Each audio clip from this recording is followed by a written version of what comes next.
In a town forgotten by time, where trouble rides in with the wind and legends fade slower than scars. They chose the wrong person to provoke, and by the time they realized, it was already too late.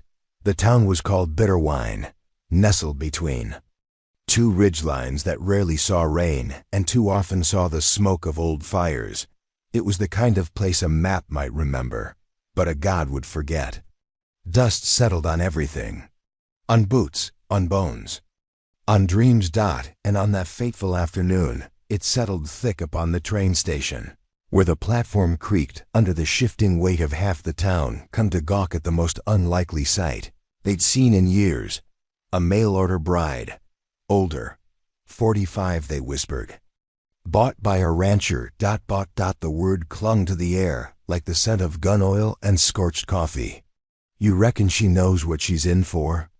Asked Doyle Baker, owner of the Bitterwine feed store and champion of small-minded remarks. Maybe she thought she was writing to a gentleman.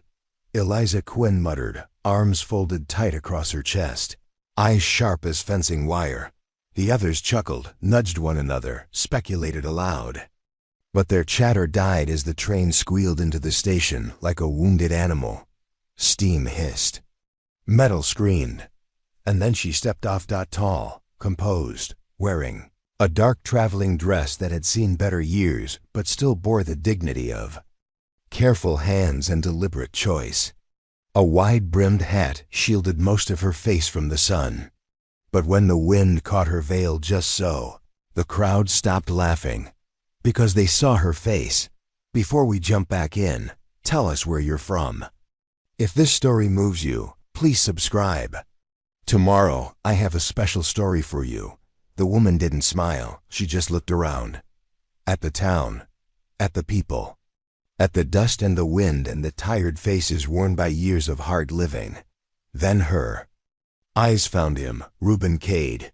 He stood apart from the others, leaning against the rail post, hat low over his brow. Quiet as always, he had sent the letter, he had paid the fee, and now she was here. Her name was Winona Creed, and as she walked toward him, each step echoed like a countdown, not toward matrimony, but toward reckoning. Winona Creed had been many things in her life: a teacher, a caretaker, a widow twice over, a woman who once rode at midnight across the Texas basin with a rifle in one hand and her dead husband's debt note in the other. She'd lost a child, buried a brother, lit her own crops on fire during a drought to stop the bank from seizing them. She had seen the world for what it was, and she had chosen, again and again, to face it with a spine made of iron and eyes that saw straight through to a man's cowardice. And now, at 45, she'd been mailed to Bitterwine like a parcel with no return address. Only she wasn't here to beg for kindness. She was here to collect. And Reuben Cade? He was the only man in 5 states stubborn enough and foolish enough to think he could afford her. The ranch he brought her to was sprawling but scarred, pastures pocked with dry wells, fences mended with twine, cattle with ribs that told their own stories, and a silence that stretched between them like a barbed wire fence. He showed her to the main house. Wood floors, stone fireplace, dust on the shelves, a single iron bed. You can take the master room, he said. She looked at him, eyes unreadable, that a gesture of chivalry or shame. Reuben didn't answer, just turned and left her with her bags. She unpacked slowly, methodically, setting each item with care: a tin of salve, a worn photograph, a revolver wrapped in linen. And last, a letter, folded thrice. Ink faded but intact. She placed it atop the dresser, then sat on the bed. Waiting. Because if Bitterwine thought it had seen trouble before, it hadn't met Winona Creed. She found him by the corral the next morning, hammering a splintered fence post with the kind of silent anger that never needed a voice. "You don't talk much," she said. He kept swinging. The sun rose behind her, catching in her silver-threaded hair. "That why you sent for me? Needed someone who wouldn't ask questions?" Reuben finally paused, wiped sweat from his brow. I sent for a wife, not a judge, Winona smiled. But it was not a kind smile. Same thing in most places. He looked at her then. Really looked. The kind of look a man gives a woman when he's trying to decide if she's storm or salvation. What do you want from me? Nothing you haven't already given. And with that, she turned and walked away. He didn't know then, couldn't have known that. The storm had already begun, and she wasn't the only one it was coming for. The next morning, Bitter Wine was bathed in a brittle light that felt too sharp, as though even the sun was wary of what was to come. Reuben Cade rose before dawn, his silhouette slender against the pale horizon. The wind whispered through the broken rafters of the bunkhouse, carrying with it the faint rustle of tumbleweed and the distant call of a lone hawk. He moved without sound, the boards creaking only when he demanded them to dot in the kitchen. He found Winona Creed already at work. A kettle simmered on the small stove, sending curls of steam toward the low ceiling. She was measuring coffee grounds and pouring them with the precision of a surgeon, her face calm but her eyes restless. Reuben hovered in the doorway. So that's how you take it, he said quietly. She didn't look up. The spoon paused midway. Between pot and cup. Black, no sugar. Reuben stepped forward, the floorboards groaning under his boots. You always knew what you wanted. She slid the cup across the table. I learned early how to ask for it. He took a sip, the bitterness coating his tongue. Outside, the cattle stirred in the pens, lowing as if complaining about their fate. Fence. Lines sagging again. Winona set down her cup. I'll fix it. Reuben's eyes narrowed. I can. You sent for me to share the work, she interrupted, voice soft but unyielding. Not to be your hired hand. His jaw tightened. Then what did you come for? She looked at him, truly saw him for the first time. The lines etched by years of worry, the haunted depths of his gaze, the stubborn set of his shoulders. She had come for more than a roof and a bed. She had come to challenge him. Word spread fast in a place like Bitter Wine. By midday, the neighbors had begun to circle the Cade ranch, their horses kicking up dust as they passed judgment in whispers, that old Henry Marlowe and his son Jed, delivering feed for the cattle. Belle McKinney stopping by under the pretense of trading eggs. Even Sheriff Dalton, leaning on his Chevy revolver and eyeing the newcomers with wary interest. They all greeted Reuben with the same question. How's the bride settling in? He gave them a curt nod, quiet. But in spite of his evasions, Belle lingered as Winona worked alongside him to mend the fence. She pried questions out of Winona as deftly as she peeled back layers of silk during a fancy dance. Don't often see a woman your age out here, Belle remarked, helping to tie a cedar rail. Most would have hung up their guns long ago. Winona paused, hammer raised. Some things you never hang up, Miss McKinney. Belle's smile flickered, part curiosity, part respect. I heard you lit your own fields on fire. Winona's gaze sharpened, went up in flames so the bank couldn't. The words hung heavy between them. Belle offered no more talk. She rode off after a moment, leaving a hush in her wake. By afternoon, Reuben and Winona had finished patching the fence. The sun beat down, turning the air to a heat so dry it cracked the skin. They paused in the shade of an ancient cottonwood dot. She wiped sweat from her brow, then reached into her satchel, pulling out the faded letter she'd left on the dresser. Tell me about this, she said. Reuben glanced at the envelope. His name was written in the neat hand of a notary. That's just the marriage contract. Winona held the letter up, as if weighing its worth. Contracts are nothing without enforcement. He rubbed the back of his neck. Few will challenge you. Even fewer dare cross me. Reuben studied her. She wore her age like battle scars worn but unbowed. He should feel fear. He should feel doubt. Instead, he felt something unfamiliar. Sparked out, he reached for the letter. Winona Creed, he said softly. Why come here? Why Bitter Wine of all places?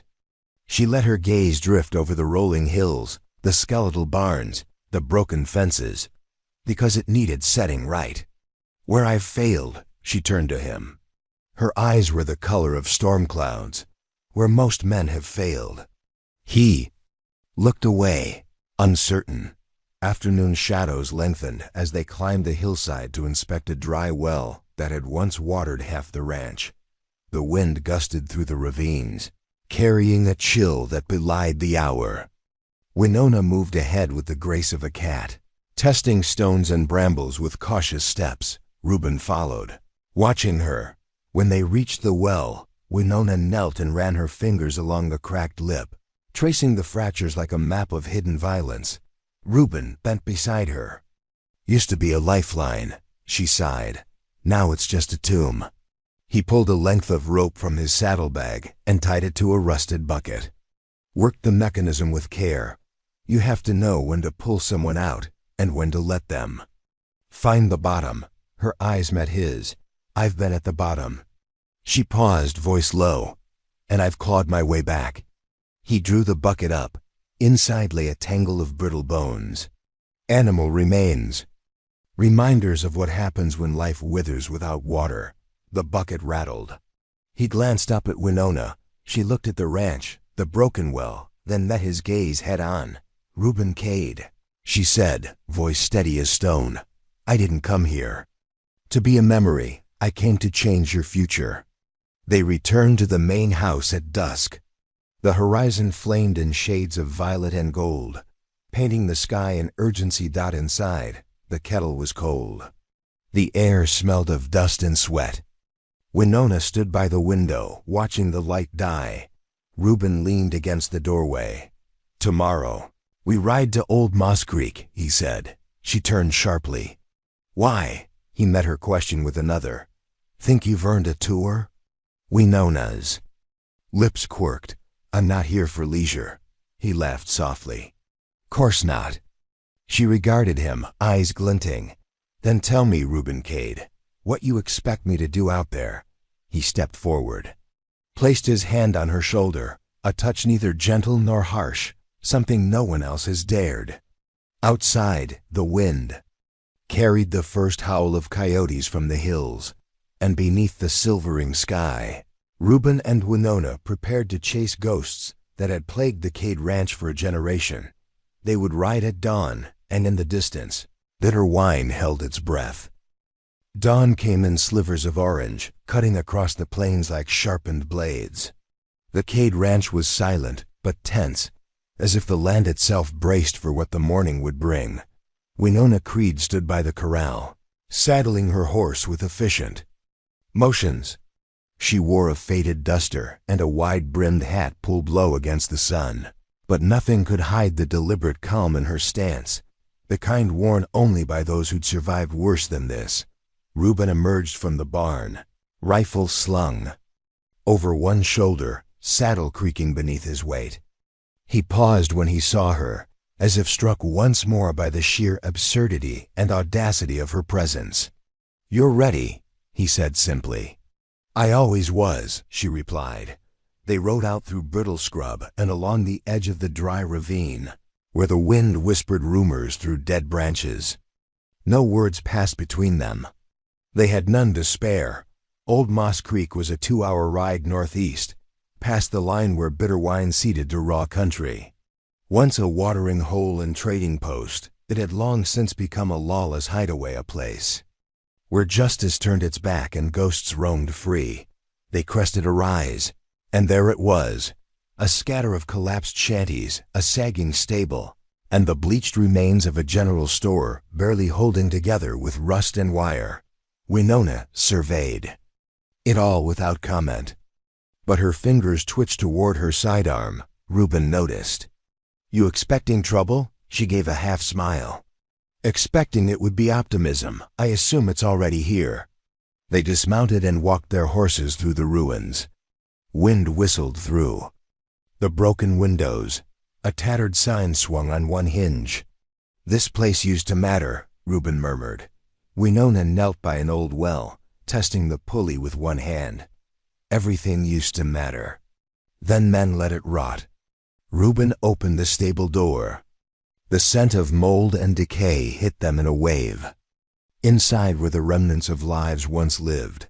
Broken tools, shattered bottles, a child's wooden toy buried in hay dot. Then came the sound of a rifle cocking. From the shadowed rafters, a voice rasped, "Step away." Reuben froze. Winona didn't. She looked up, eyes calm. "Name yourself." The figure stepped into the light, thin, wiry, face sunburned and hollow. A rifle trembled in his grip. "You from the bank?" Winona took a step forward. "Do I look like someone from the bank?" The man hesitated. Reuben raised a hand slowly. "We're just here to look. See what's left." The man laughed, a bitter wheeze. "Ain't nothing left but ghosts." Winona watched him. She saw the crusted scabs on his hands, the sores near his mouth, the madness of starvation. "When did you eat last?" she asked. He blinked, startled, wasn't counting. "Sometime after the rain stopped." She reached into her saddlebag, pulled out a strip of jerky, and tossed it at his feet. "Put the rifle down. Eat." He hesitated, then crumpled to the floor. The rifle clattered beside him. He snatched up the jerky like a wild dog. Reuben stepped closer. "He one of the old settlers?" Winona knelt beside the man. He was sobbing now, meat half chewed, tears streaking through dust. "What happened here?" she asked softly. He shook his head. "Drought first. Then came the riders. Took the last of the cattle. Shot anyone who spoke up. Said the land was theirs now. Names?" He nodded, voice cracking. "Griff Morton and his boys." Reuben went still. "Morton?" Winona turned. "You know him?" He looked away. "He used to work for my father. We fired him. Caught him branding our calves." The man on the ground grabbed Winona's wrist. "They'll come for you too. They always do." She squeezed his hand gently. "Let them try." They left him with more food, blankets, and a flask of water. Winona made a mental note to send someone from town to bring him back. On the ride home, she said nothing for a long time. Reuben broke the silence. "You think he's telling the truth?" "I think," she said slowly, "that a man doesn't weep into jerky unless he's got nothing left to lie for." Reuben grunted. "Morton and his boys, they don't just steal land. They'd burn it after." Winona narrowed her eyes. "Then we'll give them a reason to fear it." Back in Bitter Wine, tension grew. Like thorns. Sheriff Dalton returned with word from neighboring counties. Morton had been spotted north of Dry Fork, trailing dust and silence in his wake. 4 ranches gone. 2 families vanished. The sheriff didn't mince words. "You brought a firebrand here." "Reuben, she's gonna set something ablaze." Reuben said nothing. Just looked toward the hills. Winona was in the barn, oiling her revolver. She looked up as Dalton entered. "You plan to handle this yourself?" he asked. She glanced at Reuben, then back at Dalton. "I plan to end it," Dalton sighed. "That's not law, that's war. Only if they fire first." The sheriff rubbed his temples. "We got no backup, no telegram lines. You fight Morton and lose, there won't be a Bitter Wine left." Winona stood, holstering the revolver. "Then we don't lose." She spent the next 2 days training, not herself. The town got old men who hadn't held a rifle in 20 years. Teen boys who'd never fired one. Women who'd seen war through their fathers' stories and dead husbands' eyes. She drilled them in the pasture. How to stand, how to shoot, how to fall and rise again. "They'll come from the north," she said. "They like to use the sun. Don't give it to them. Use the land. Use your silence. Let them think we're weak." Reuben watched from a distance, sometimes helping, sometimes wondering if he'd married a woman or unearthed a legend. On the 3rd night, Winona stood alone on the porch, staring at the dark line of the horizon. Reuben brought her coffee. She took it with a nod. "Did you always carry this fight inside you?" he asked. She sipped. No. Once I carried love, then it got burned out. I can still see it, he murmured. She glanced sideways. You see hope, Cade, not fire. He didn't argue. He just stood with her. Let the silence mend what words never could. At dawn, the dust came, a line of riders, dark against the golden sky. Morton had arrived. They came in like a storm, loud, arrogant, armed to the teeth. Morton rode in front, his face a leathered map of cruelty. Beside him were 6 others, well-fed, well-armed, merciless. They stopped just outside the Cade ranch. Winona waited with Reuben and the sheriff. A dozen townsfolk crouched behind hay bales and fence posts, rifles trembling. Morton spat. You got a new wife, Cade. Thought you'd finally run out of desperation. Winona stepped forward. I hear you like stealing land. Morton's eyes lit up. Who might you be, sweetheart? She took off her hat. I'm the last person you'll ever threaten, he laughed. Big talk for a male or her bride. She raised her gun. The sheriff shouted, Morton, by the authority of this county, you and your boys are ordered to disarm and leave, now. Morton's smile vanished. You're outgunned. You know that, right? Winona said, You're outmatched. And then it happened. Morton moved fast. But she moved faster. Her bullet tore through the brim of his hat and kissed the tip of his ear. He froze. Blood dripped.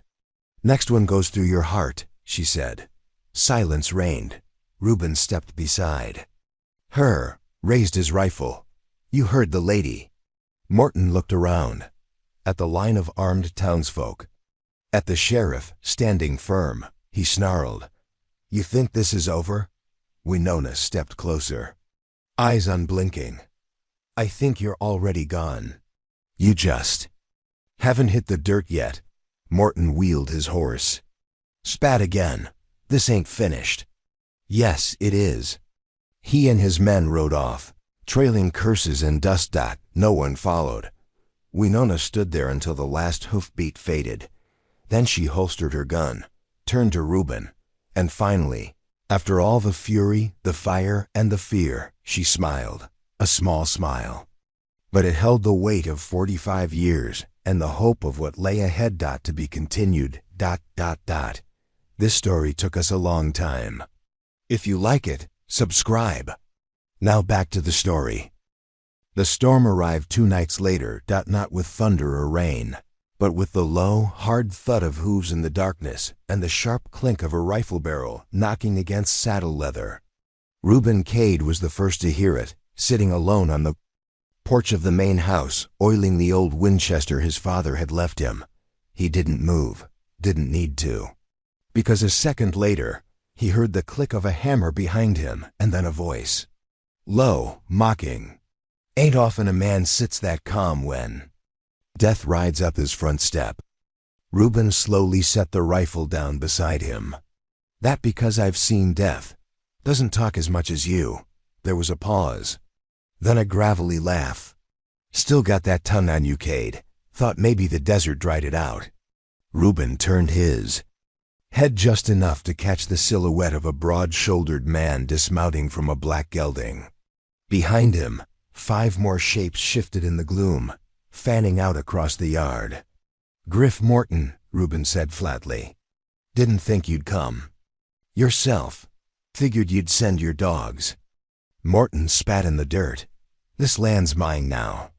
Thought I'd give the new bride a personal welcome. Before Reuben could answer, the front door creaked open. Winona stood there, lamp in one hand, revolver in the other. Company? Morton tipped. His hat, though the smirk on his lips carried no warmth. Evenin', miss, she stepped onto the porch. Put your hands where I can see them. Morton's grin faded. That any way to greet your husband's old friend. He told me you were a thief. Now I see he was being kind. The other men chuckled, uneasy. Morton took a step forward. You got spirit.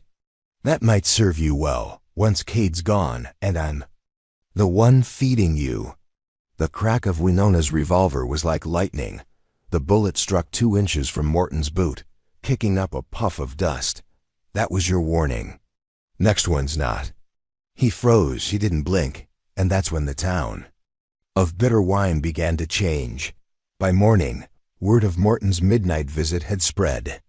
Folks who'd stayed quiet before now muttered outside the feed store, talked in whispers in the pews of the little white church, cast nervous glances at the hills. Belle McKinney arrived at the Cade Ranch just before noon, apron still on. Eyes wide. Heard he drew on you. He didn't get the chance, Winona said. Belle studied her. You planning to fight them? Alone? Winona glanced at Reuben, who was tending the fence line with slow, careful movements. Not alone. Just not waiting. Belle pressed her lips together. My brother's still got his old shotgun. I can bring him. Winona nodded. Bring him. And anyone else who remembers how to stand. Belle mounted her horse and rode hard. Reuben walked up beside Winona, his hands streaked with splinters and dirt. You sure about this? She met his eyes. Sure enough to die for it. But not alone. He looked at her for a long moment, then nodded dot, and just like that, Bitter Wine began to rise. They trained in the fields behind the barn, half a dozen at first. Then a dozen, then more. Old men, young boys, widows, ranchers, even the preachers. Daughter who'd never held a gun before, but looked like she might shoot the devil himself if he stepped wrong. Winona drilled them hard. Don't pull the trigger because you're scared. Pull it because you're certain. Aim for the center. Breathe. Control. Discipline. She walked the line, correcting posture, adjusting grips, whispering courage like a war hymn. Reuben built barricades. From wagon wheels and hay bales. Dug trenches along the road into the ranch. Strung wire through the brush. Sheriff Dalton arrived on the second evening, rifle in hand. You got a plan? Winona nodded. We make them think this is just another ranch to take. Then we remind them some land bites back. Dalton gave her a slow grin. Hell, woman, where you been hiding all these years? Behind letters. Now I'm done hiding. That night, around the fire, she told stories. Not of her pain or the men she'd lost, but of towns like Bitter Wine that had been taken and never gotten back. Of how fear was a noose, and silence its rope. She ended with a promise.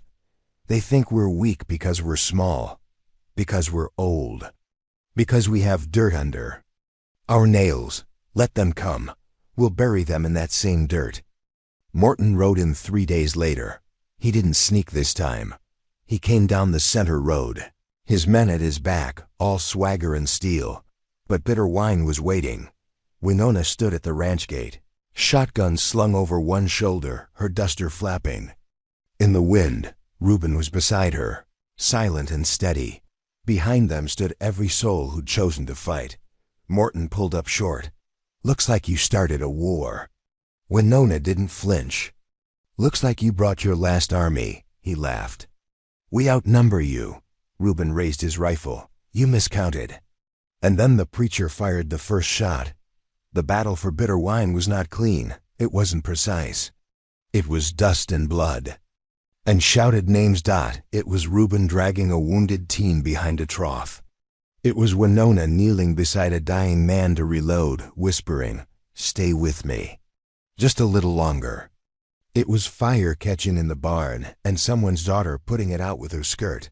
Morton pushed hard.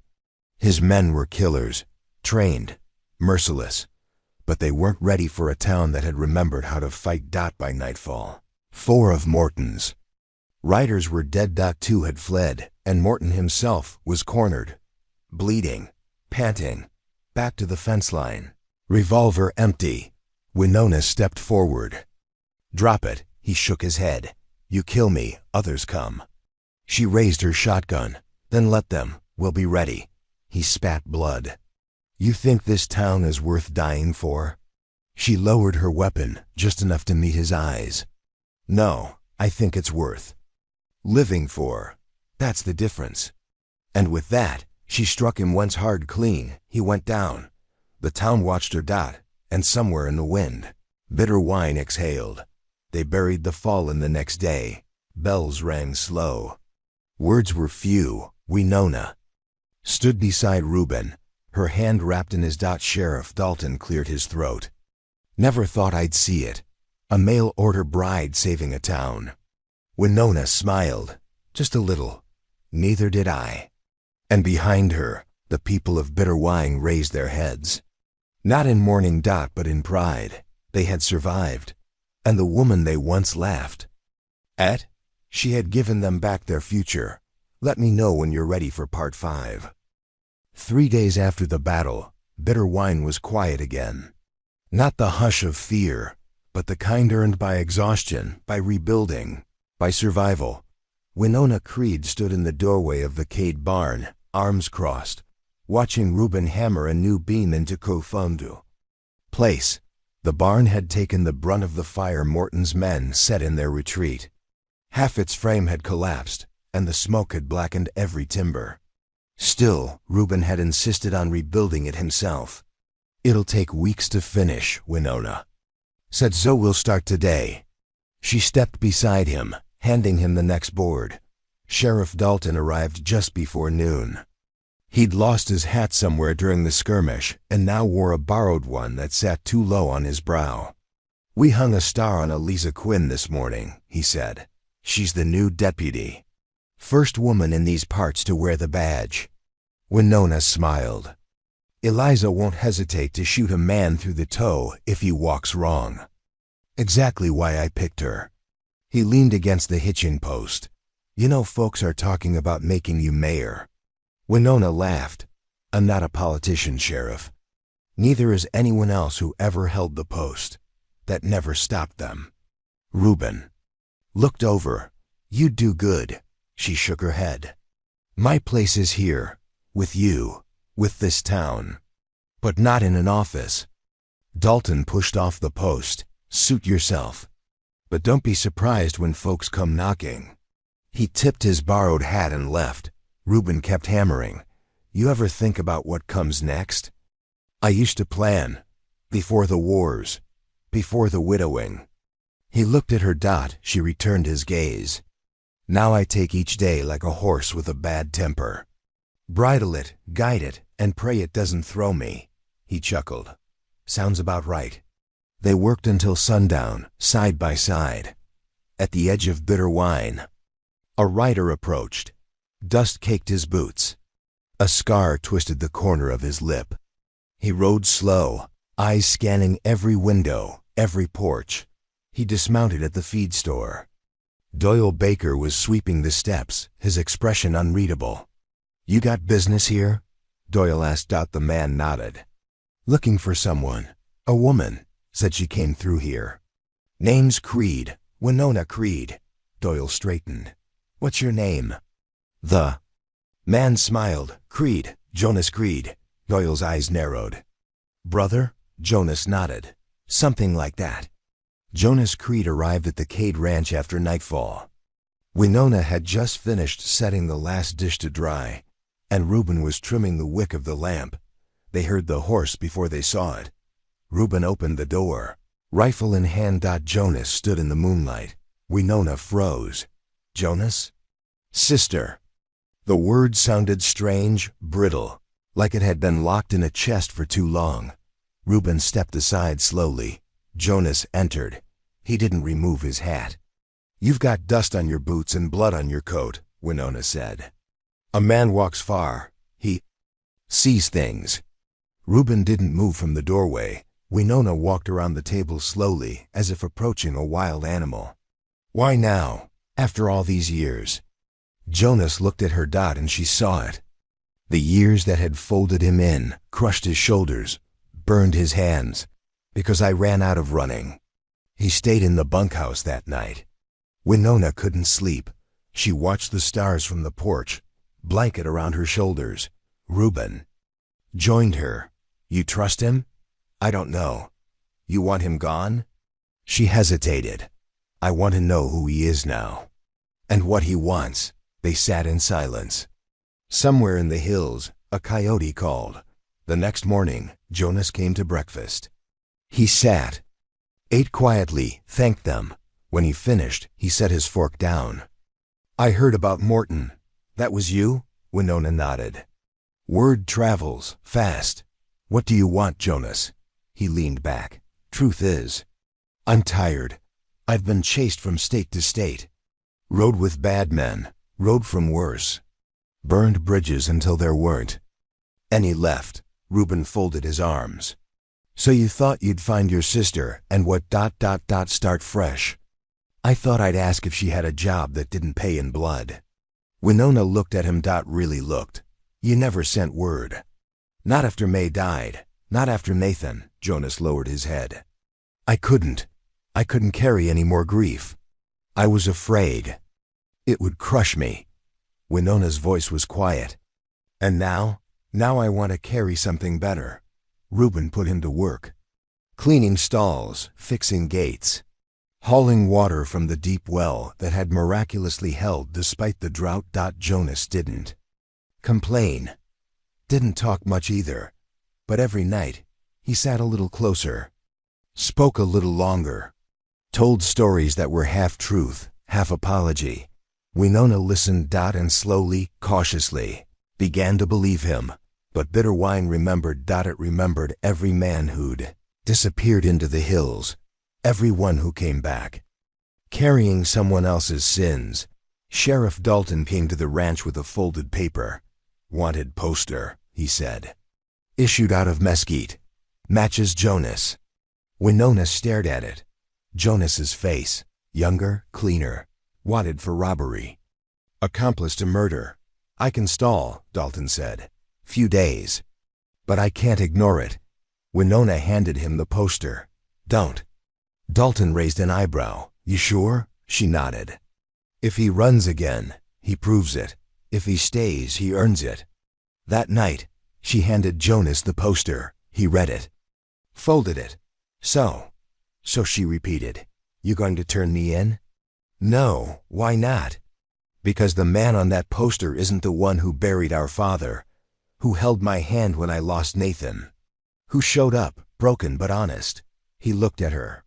Tears forming. She stood. But if you prove me wrong, you'll be the one to take me in. That's right, he nodded. Fair. 2 weeks later, a new danger came, not on horseback, but on paper.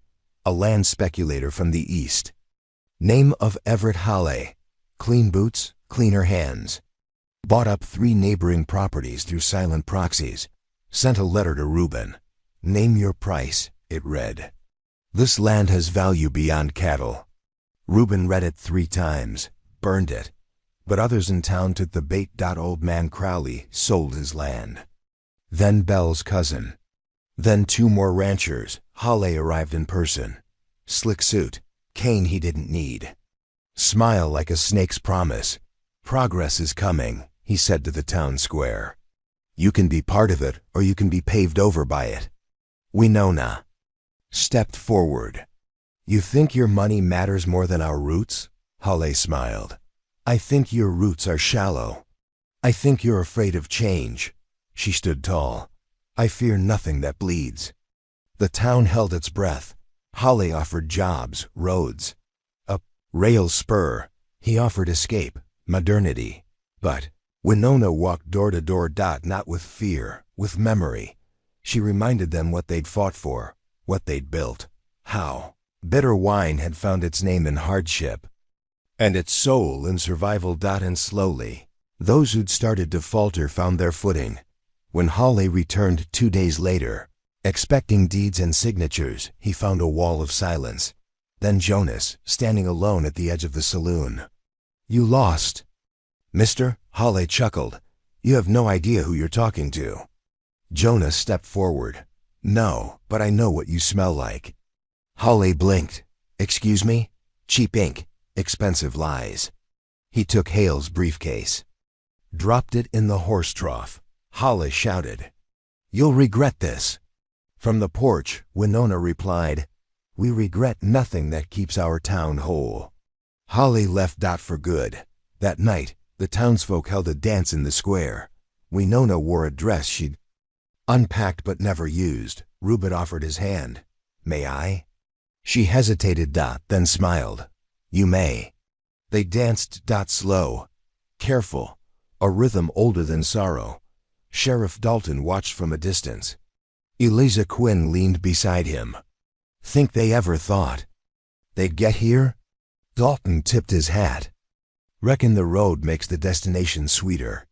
As the music swelled, Winona rested her head against Reuben's chest. You think this will last? He tightened his arms. We lasted. That's a start. And under the bitter wine stars, they danced together. This story took us a long time. If you like it, subscribe. Now back to the story. Bitter wine woke to thunder that wasn't from the sky. The morning started like any other dust rising off the hills. Cattle lowing in the pens, the smell of biscuits baking in Miss May's kitchen drifting through the dirt-packed streets. But then came the sound. Distant, rhythmic, heavy. Wagon wheels. Too many. Reuben stood on the cade porch, hat in hand, eyes scanning the horizon. Winona joined him, still tying her duster. Her hair, now always braided down the back like she meant to. Ride gleamed with early sun. That ain't a trader's caravan, Reuben said. No, it's trouble. They came in lines, 4 wagons, black lacquered wood, 2 horses each, men in uniforms, not soldiers, mercenaries. Civilian muscle. Suits with hardened eyes. At the front rode Everett Hall. Again. But this time, not with a cane. With a badge. Reuben frowned. What the hell is that? Winona stepped forward. That, she said coldly, is reinvention. Hawley pulled up in front of the saloon. Sheriff Dalton was already there, Eliza Quinn flanking him, hand resting near her pistol. Good morning, Bitterwine, Hawley called, too loudly. My name is Everett Hawley, newly appointed federal land claims assessor under the jurisdiction of Section 8 of the Western Expansion Reclamation Act. Dalton stared at him. We already said no. Hale's smile widened. This isn't a negotiation anymore. He pulled a thick folder from his satchel. There are legal precedents, government payouts, land reclamation statutes, surveyor reports indicating improper fencing and failure to maintain mineral rights. He handed a paper to Dalton. You have 30 days. Then this entire basin, including bitter wine, will be claimed by the Bureau of Development.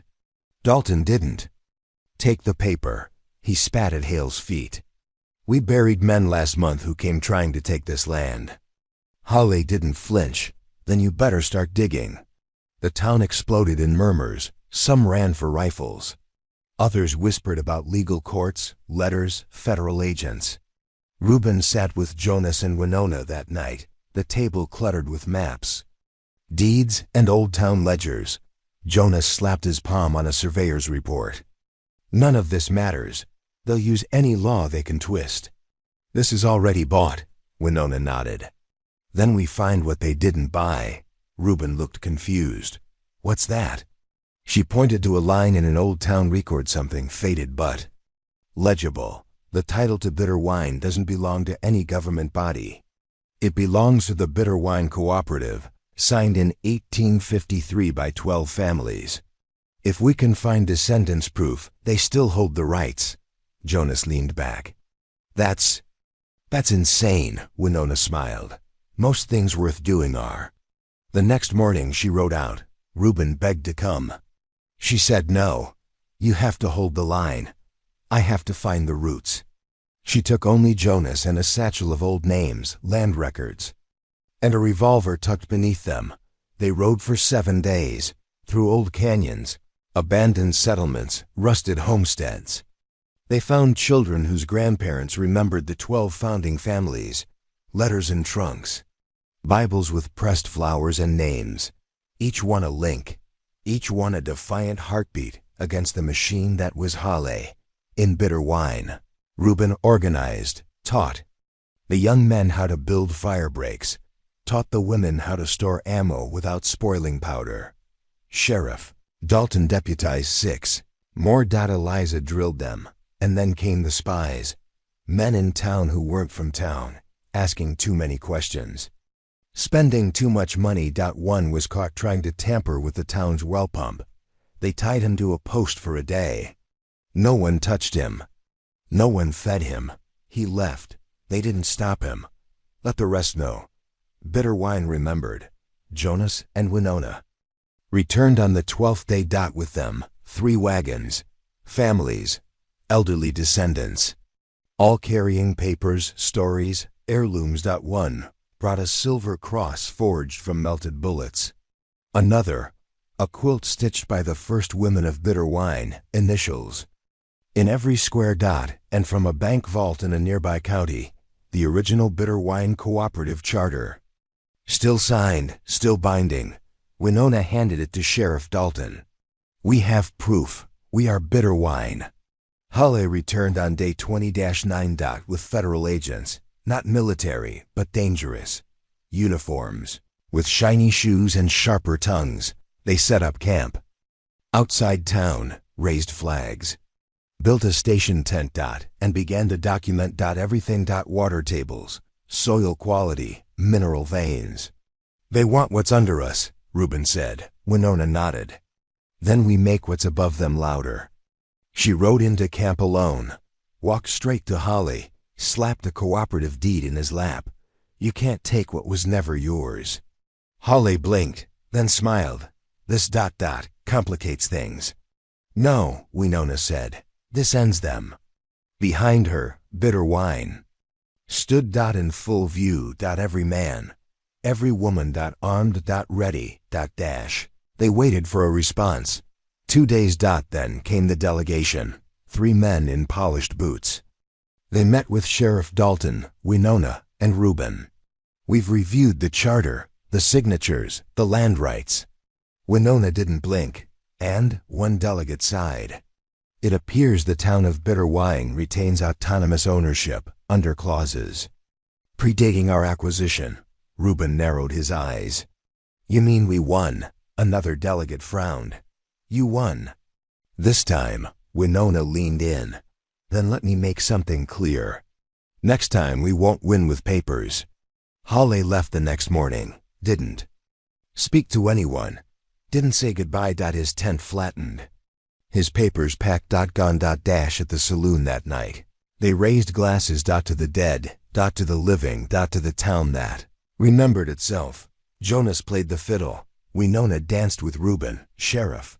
Dalton let Eliza pin a badge on him, shaped like the old cooperative seal.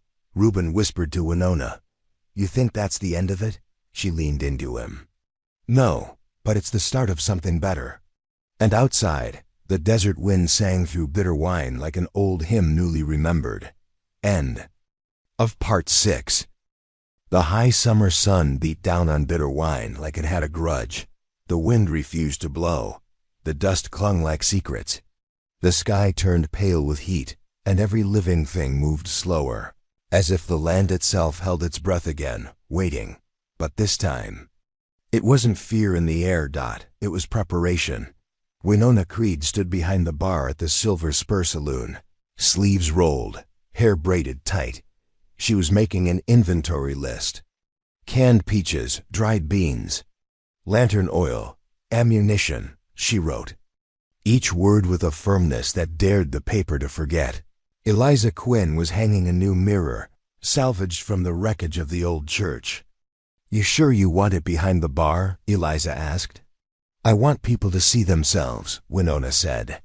Sometimes that's enough to keep a man honest, Eliza chuckled. And sometimes it makes him drink twice as hard. Winona smiled. It was a good morning, until it wasn't. A rider came from the east, galloping hard. Coat dust-covered, eyes wild, not one of theirs. Not one they knew. He barely dismounted before collapsing at the sheriff's office. Sheriff Dalton and Reuben reached him first. Winona arrived seconds later. The man's hands shook as he held out a torn piece of cloth gray, frayed, marked with a black serpent. Reuben went still. Winona took the cloth and stared at the sigil. Jonas Creed appeared beside her. Where did you get that? The rider tried to answer, but blood filled his throat. He died before he could finish the name, but Winona already knew it. The vultures, she whispered. Jonas paled. They're not real. They're a ghost story. Reuben shook his head. Not a story, not anymore. The vultures weren't a gang. They were worse. Mercenaries with no flag. Ghost riders. Men who'd once served in the war, then refused to come home. They moved from town to town, hired by rail companies, land barons, old money syndicates. Left nothing but ash and shallow graves behind. They weren't interested in robbery. They wanted silence. They wanted obedience. And someone had sent them toward bitter wine. We just beat Halle, Eliza said that night, pacing the saloon floor. Now this is no accident, Winona replied. Halle couldn't break us with law. Someone wants to try fear. Dalton sat heavy in a chair. Do we know who sent them? Jonas shook his head. They don't need names, they just need orders. Reuben laid out maps, trails, routes, known hiding places. We need to know where they'll come from. How many? We won't, Winona said. Not until they want us to. Silence followed, until Eliza asked, then what do we do?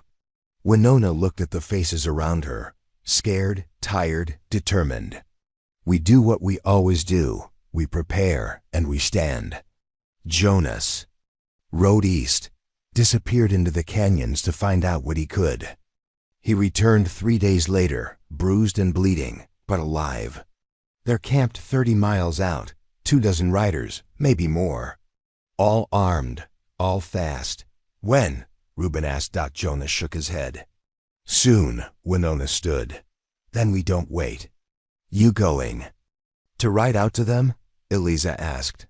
No, Winona said. I'm going to ride ahead of them. She took a wagon, loaded it with tools, rope, guns, kerosene, 6 barrels of water, and 1 case of whiskey. Sheriff Dalton tried to stop her. It's a suicide run. Winona fastened her holster. Only if they catch me. Jonas rode with her. They set out at dawn, 20 miles out. They found the vultures' trail, and Winona set her trap. They dug trenches in the canyons, piled rocks along narrow passes, soaked rope in pitch and hid it under brush, set trip lines, created bottle alarms, buried spare rifles, built blind spots. They worked without speaking.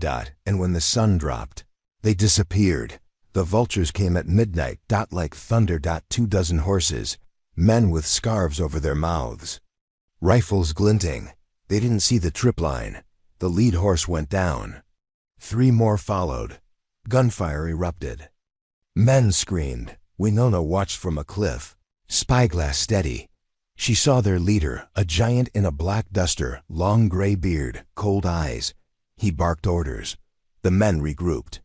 Moved slower, but the canyon betrayed them. Jonas set off the next trap. A crate of lantern oil poured down the pass, set alight with a single bullet. The flames rose like a wall. Vultures backed off, but their leader didn't. He rode straight through the fire. Came out smoking but alive. That's the one, Winona said. Jonas nodded. Their captain. She aimed her rifle. Fired. Caught his shoulder. The high summer sun beat down on bitter wine like it had a grudge. The wind refused to blow. The dust clung like secrets. The sky turned pale with heat, and every living thing moved slower, as if the land itself held its breath again, waiting. But this time, it wasn't fear in the air. It was preparation. Winona Creed stood behind the bar at the Silver Spur Saloon, sleeves rolled, hair braided tight. She was making an inventory list. Canned peaches, dried beans, lantern oil, ammunition, she wrote. Each word with a firmness that dared the paper to forget. Eliza Quinn was hanging a new mirror, salvaged from the wreckage of the old church. You sure you want it behind the bar? Eliza asked. I want people to see themselves, Winona said. Sometimes that's enough to keep a man honest, Eliza chuckled. And sometimes it makes him drink twice as hard. Winona smiled. It was a good morning, until it wasn't. A rider came from the east, galloping hard. Coat dust-covered, eyes wild, not one of theirs. Not one they knew. He barely dismounted before collapsing at the sheriff's office. Sheriff Dalton and Reuben reached him first. Winona arrived seconds later. The man's hands shook as he held out a torn piece of cloth gray, frayed, marked with a black serpent. Reuben went still. Winona took the cloth and stared at the sigil. Jonas. Creed appeared beside her. Where did you get that? The writer tried to answer, but blood filled his throat. He died before he could finish the name, but Winona already knew it. The vultures, she whispered. Jonas paled. They're not real. They're a ghost story. Reuben shook his head. Not a story, not anymore. The vultures weren't a gang. They were worse. Mercenaries with no flag. Ghost riders. Men who'd once served in the war, then refused to come home. They moved from town to town, hired by rail companies, land barons, old money syndicates. Left nothing but ash and shallow graves behind. They weren't interested in robbery. They wanted silence. They wanted obedience. And someone had. Bitter Wine rebuilt faster this time. It wasn't that the wounds were smaller. If anything, they were deeper. But the town had muscle memory now, how to rise, how to defend, how to stand shoulder to shoulder without needing to ask who stood beside you. The dust hadn't even settled before the hammering began. Winona Creed stood on the chapel roof beside Eliza Quinn, holding a bucket of nails and a coil of rope. Eliza was replacing the steeple cross with a signal lantern post. Think we'll need to light it again? Eliza asked. Winona hammered a nail into place. If we don't, we'll still sleep better knowing it's there. Across the street, Reuben oversaw the rebuilding of the general store. Doyle Baker had taken a bullet to the leg, but insisted on keeping inventory from his cock. Jonas worked silently, carrying lumber, stacking crates, and making sure no one ever worked alone. The sky hung low with heat, but the mood was lighter than it had been in months. Kids ran through the alleys with toy rifles carved from broken broom handles. The schoolteacher had resumed her lessons. Even the horses walked with more pride. Sheriff Dalton called it the Bitter Wine Spring. Though it was still technically July, the town had earned this quiet. But quiet, Winona knew, was never permanent. The letters came first. 3 envelopes, sealed in wax, delivered by a courier dressed in black, face unreadable.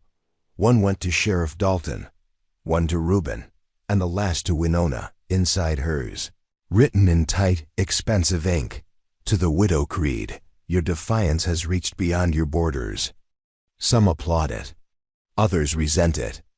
You have been invited to represent Bitter Wine at the Territorial Summit in Junction Bluff. Attendance is not mandatory, but absence will be noted. Governor Calvin R. Turnstead. Winona read it twice, then once more aloud to Reuben. He didn't answer. At first, finally he asked, "What do you want to do?" She folded the letter. "I think I want them to see our face, not just our name." The summit was a 4-day ride south. Winona left with Reuben, Jonas, and Eliza. Sheriff Dalton stayed behind, declaring with gruff confidence that he could hold Bitter Wine with one good leg and a broken shotgun. They rode hard, passing through towns still scorched from rail battles. Others half built around gold dreams that had already dried up. At each outpost, people recognized them, eyes widened. Hands touched hat brims. "You're the ones who sent Holly running. You're the widow Creed. Heard you killed a man with a shovel." Eliza corrected them. It was a ledger book. Junction Bluff shimmered like a mirage. Brick streets, tall windows, more electric lights than candles. Winona had seen cities before, but this one felt sharpened. Like everything had been polished. Just enough to distract you from what it was hiding. They were given rooms in the governor's hall, each guarded by a soldier, too young to shave properly. The summit began at dawn the next day. There were 20 delegates, 12 men, 8 women. Most from cities, a few from outposts, none from places like Bitter Wine. Governor Turnstead wore a blue sash and an expression that said he believed he could buy the sun if he named the right price. He stood before the chamber, arms open. "We gather to build unity," he said. "To harness the power of progress." Winona didn't like his voice. Too smooth, too scripted. She raised her hand.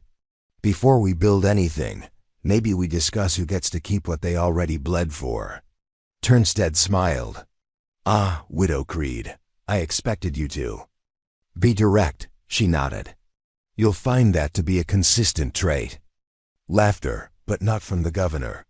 The meetings dragged for 3 days: rail monopolies, land rights, federal annexation, discussions of tariffs, water rights, and security contracts.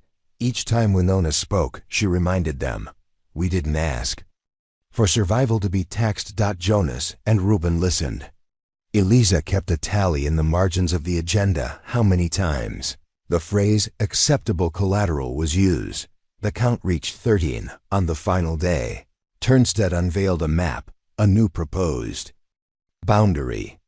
Red lines across territories, dotted paths for future railroads, black circles for strategic redevelopment zones.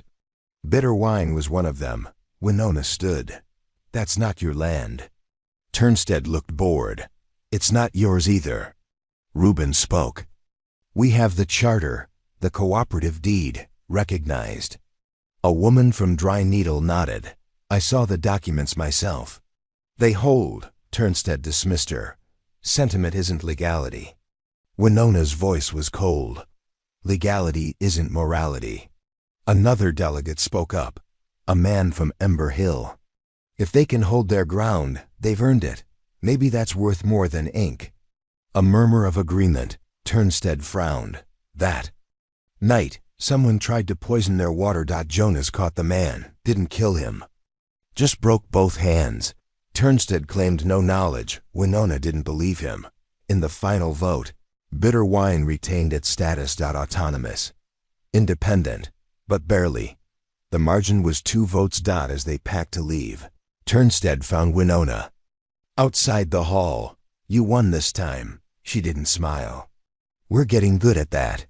But I'll tell you something, Widow Creed. Towns don't die from bullets. They die from paperwork, from being forgotten." She stepped closer. "Then we'll never let you forget us." He studied her, then turned and walked away.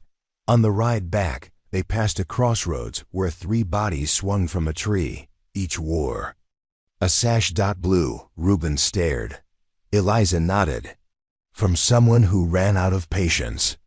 Winona said nothing, but in her mind, she filed it under incoming storm.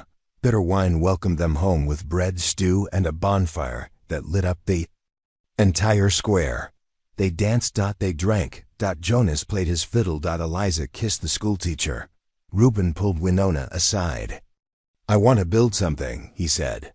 She raised an eyebrow. "We've been building all year. I mean permanent. I mean a life." She studied his face, and then nodded. "I thought you'd never ask." They were married 2 weeks later. No veil. Number. Preacher. Just vows under the Bitter Wine stars. The whole town came, and for one night, there was no past, only a future. End of part 8. There was peace in Bitter Wine. Not the kind of peace you read about in Bibles or treaties, but the kind you earned hard and raw, like a scar that didn't hurt anymore, but never quite faded. It was the kind of peace that left guns hanging by the door instead of hidden under pillows. And for 6 months, it held. No riders came bearing threats. No telegrams arrived in warning. No fires burned that weren't made for warmth. Children returned to school full time. Jonas taught woodworking in the barn behind the saloon. Eliza took over mail deliveries, riding fast and fearless across the hills. Reuben built a greenhouse beside the Cade home, growing peppers and beans year-round. Winona kept the town ledger. She also kept her revolver cleaned and loaded. Just in case. Then came the girl. She arrived at dusk, walking. No horse, no luggage, just a tattered dress, boots worn to the sole, and eyes like polished coal, sharp, dark, ancient. Sheriff Dalton spotted her first. She was standing outside the old rail depot, motionless. "You lost, girl?" he asked. She didn't answer. Winona came next, followed by Eliza. The girl finally looked up when Winona approached. "What's your name?" Winona asked gently. The girl whispered, "Maribel." Her voice was like a song half remembered. She couldn't have been older than 12. Didn't single quotes to speak much. Didn't cry, didn't smile, but she never flinched. Not even when Jonas accidentally dropped a hammer near her boots. She stayed at the chapel, in the old guest loft. Ate when told. Slept with her back to the wall, but it was the night screams that revealed the truth. Winona heard them first. She found Maribel crouched in the chapel's corner, eyes wide, mouth open in a silent scream. "They burned them," the girl rasped. "All of them." Winona wrapped her in a blanket. "Who?" Maribel buried her face. "The Black Soil Men." Reuben recognized the name first. He poured a drink slowly. "I heard stories. After the war, when rail companies wanted land they couldn't get legally, sent in outfits with black dust masks, used kerosene and iron, no survivors.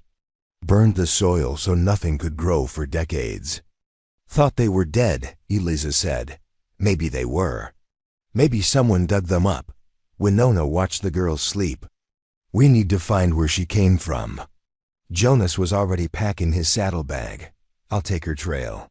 He rode out at dawn. Followed the faint boot prints. Took supplies, a rifle, and 2 flasks. He was gone for 5 days. Came back covered in soot. "She came from a town called Prosper Bend," Winona frowned. "I don't know it." "You wouldn't. It's gone." They sat around the saloon table, maps spread before them. "What did you see?" Eliza asked. "Ash, charred beams, cattle skulls in the wells." Someone lined up the town ledgers and burned them page by page. Winona touched Maribel's hand gently. "Any survivors?" Jonas shook his head. "If there were, they didn't leave marks." Bitter wine changed. Again. In panic. In posture, weapons were checked. Defenses reviewed. Signal posts manned again. The children weren't frightened, just watchful. They'd grown up in a town that believed in preparing without trembling. Reuben taught a new course on smoke signals. Eliza drilled the teenagers in SHARPSHOOTING. And Winona spent long nights in the chapel with Maribel, gently unlocking memory.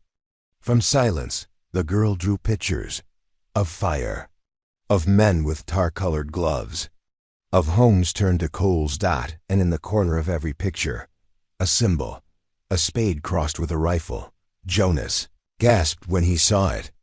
"That's their mark, the old guard. Used during the Kansas burns. That symbol means it was sanctioned." Reuben stared. "By who?" Jonas looked away. "Someone above the governor." Then the letters started again. One nailed to the chapel door. "No sender. No seal. Just 6 words. Send the girl. Or suffer more." Winona read it 3 times, burned it, and began writing her own letter. To Turnstead. To Dry Needle. To Ember Hill. To every settlement and sovereign hold in the quadrant. "They're not hunting a girl," she wrote. "They're hunting memory." Only one town responded. Ember Hill. Sent 5 riders and a cart of medical supplies. And a note. "We stand with bitter wine. When fire comes, we return it in kind." Winona passed it to Reuben. "That'll have to be enough." He looked at her. "It always is." They built a second safe house beneath the chapel, lined it with water barrels and iron doors. Trained Maribel in hand signals and hiding routes. They told her stories, not to distract, but to arm her. She learned to shoot. She learned to sew. She learned to laugh. Little. Sometimes. The fire came on a moonless night. No warning. Just a roar beyond the ridge. Smoke. First. Then the glow. Then the horsemen. The Black Soil Men rode without sound.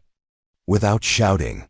faces covered in soot-stained cloth, rifles slung across backs, bottles of fire in hand. They didn't come to conquer, they came to erase. Bitter wine had learned. They were waiting, they were armed, and they were ready to make the earth bleed before letting it forget.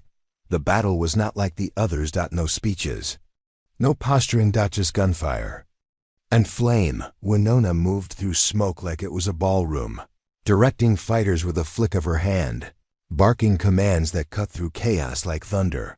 Reuben fought at the east barricade, his rifle never missing. Jonas rigged explosives behind the blacksmiths, timed perfectly. Took out half a dozen. Eliza rode through the melee with a shotgun in each hand, a whirlwind of fire and vengeance. And in the chapel basement, Maribel clutched a pistol, praying with words that had no God. It took Bitterwine until dawn to win. Didn't capture a single black soil. Man, all dead, all marked, every one of them with a tattoo over their heart. Obey. Jonas burned every body himself. I won't risk them rising again. That morning, Maribel walked into the town square. Stood on a crate and said only this: I will never run again. No one applauded. They didn't need to. They simply nodded. And in that nod, she was one of them. End of part 9. The days after the fire were long and heavy. Not with sorrow, but with weight, the kind that settles on a town's shoulders when it's realized it cannot live in peace unless it fights to keep it every sunrise. Winona stood on the ridge each morning before dawn, her shadow long in the desert pink. She didn't speak to the sun. She didn't pray. She simply watched the land, looking for the next warning. Maribel joined her by the third morning. Said nothing. Just stood beside her. Winona handed her the spyglass. You'll know what to look for. Jonas brought her a bundle of letters, all unsigned, all sealed with ash-gray wax. Messages, he said, carried by peddlers, hidden in goods. Some towns are being warned not to speak with Bitterwine. Others are told to report us. Reuben. Skinned one. Someone's building a new map, one where we don't exist. Winona nodded. Then we make ourselves unforgettable. Eliza rode south to Ember Hill, returned with 2 cartloads of lumber, a printing press, and a woman named Cordelia Vusformer, newspaper editor turned gunsmith. She wants to help, Eliza explained. Cordelia wiped her glasses with a patch of denim. They burned my press in Sweet Hollow, but they didn't burn my memory. You give me ink, I'll give you revolution. They built the paper's headquarters in the old undertaker's barn, called it The Bitter Record. First edition, printed 2 weeks after the battle. Front page headline: The Black Soil Men came for our ashes, we gave them fire. Byline: Creed, Voss, and Quinn. The paper spread fast. Every trader left with a bundle. Every traveler got one for free. By month's end, towns 2 ridgelines away were quoting Bitterwine's words aloud. But so was the enemy. One night, the press was broken into. No fire, just a single bullet placed in the inkwell. Winona read the note left beside it. Stop writing, or we start burying. She folded it carefully, poured the ink. And printed it on the next front page. Meanwhile, Maribel changed. Not quickly, not suddenly, but like roots growing beneath snow. She still had the screams sometimes. Still curled into herself at night. But her hands no longer trembled. She helped Jonas repair shutters, sat with Cordelia setting type, rode with Eliza on mail runs. And every morning, she stood on the ridge beside Winona, spyglass steady. Watching. In late September, a delegation arrived. 3 men. 1 were spectacles, 1 were silver rings on every finger, and 1 wore nothing but black. They called themselves the Triad. We're not here to harm, said Spectacles. We're here to discuss jurisdiction, said Rings. You've drawn too much attention, said Black. Winona stared. Good, Spectacles sighed. The territories are delicate right now. Political pressure is rising. If you don't step back, we'll be stepped on, Reuben finished. Rings gave a tight smile. You're clever, but not immune. Winona pulled the latest edition of the bitter record from her saddlebag, threw it at their feet. Neither are lies. Black leaned forward. Final warning. Winona didn't flinch. Noted. Now leave. They did, but the next morning, a water line was found poisoned. Not enough to kill. Just enough to remind. Cordelia published the incident. Headline: Even rats need clean water. The line was retreated. Underground. Bitter wine went back to wells. Reuben oversaw new filtration systems. Jonas rigged trip alarms. Winona doubled patrols. And the paper grew stronger. By October, all eyes came without asking. A caravan from Dry Needle brought salt, wheat, and gunpowder. A preacher from Gray Fork walked 38 miles just to say, "We read your words. We believe." Even the children joined, drawing their own headlines, marching like soldiers. Learning Morse dot, and on the first frost, Maribel drew a new picture. A spade and a rifle split in half. Below it, the words, "We remember." Cordelia made it. The next masthead. But the triad didn't go away. They sent whispers. Prices rose on goods meant for bitter wine. Mail was delayed. Sometimes intercepted. Riders were followed. Eliza was shot at twice. She missed dinner both times but came home whistling. Winona held council. Sheriff, Dalton, Cordelia, Jonas, Reuben, Eliza, and Maribel. They sat in the Cade parlor, maps and plans and warnings spread wide. "We can't outgun the triad," Reuben said. "No." Winona agreed, "But we can outlast them." Maribel looked up. "Or we make them come to us." All heads turned. She pointed to the map. To a junction town called Sable Hollow. They own it. Control all the routes. But it's empty at night. Just guards. And paper. "If we take their ink, we take their voice," Cordelia finished. Jonas grinned. "It's poetic." Winona nodded. "And dangerous." "So is silence," said Maribel. They rode on the full moon. 6 of them. Black coats. Painted horses. Silent weapons. They didn't fire a single shot. They crept. They cut wires. Swapped manifests. Burned ledgers. Replaced every government seal with the bitter record's mark. When the guards woke, they found the press house empty. But the walls had been inked. "Truth is a bullet," and were loaded.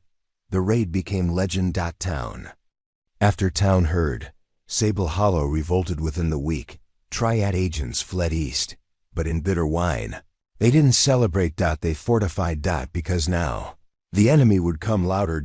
And with fewer masks. Winona knew it. So did Reuben, and so did Maribel. Who stood taller now, eyes like iron, voice like a hammer. Ready. End of part 10. By winter's edge, bitter wine was no longer just a town. It was a name carried in whispers, scrawled into fence posts, chiseled into canyon walls. Travelers wore it on pins. Traders hid it in code. When someone spoke of resistance, they meant bitter wine, even if they'd never seen it. And in the capital, that name was a splinter. Turnstead read the reports with tight eyes. Every map marked bitter wine in red. Every agent he sent either failed, disappeared, or returned converted. "It's not just defiance," his secretary whispered. "It's a story now, and you can't kill a story." Turnstead leaned back in his chair. "Then we burn the pages." He summoned the triad. "No more warnings. No more whispers. I want bitter wine erased.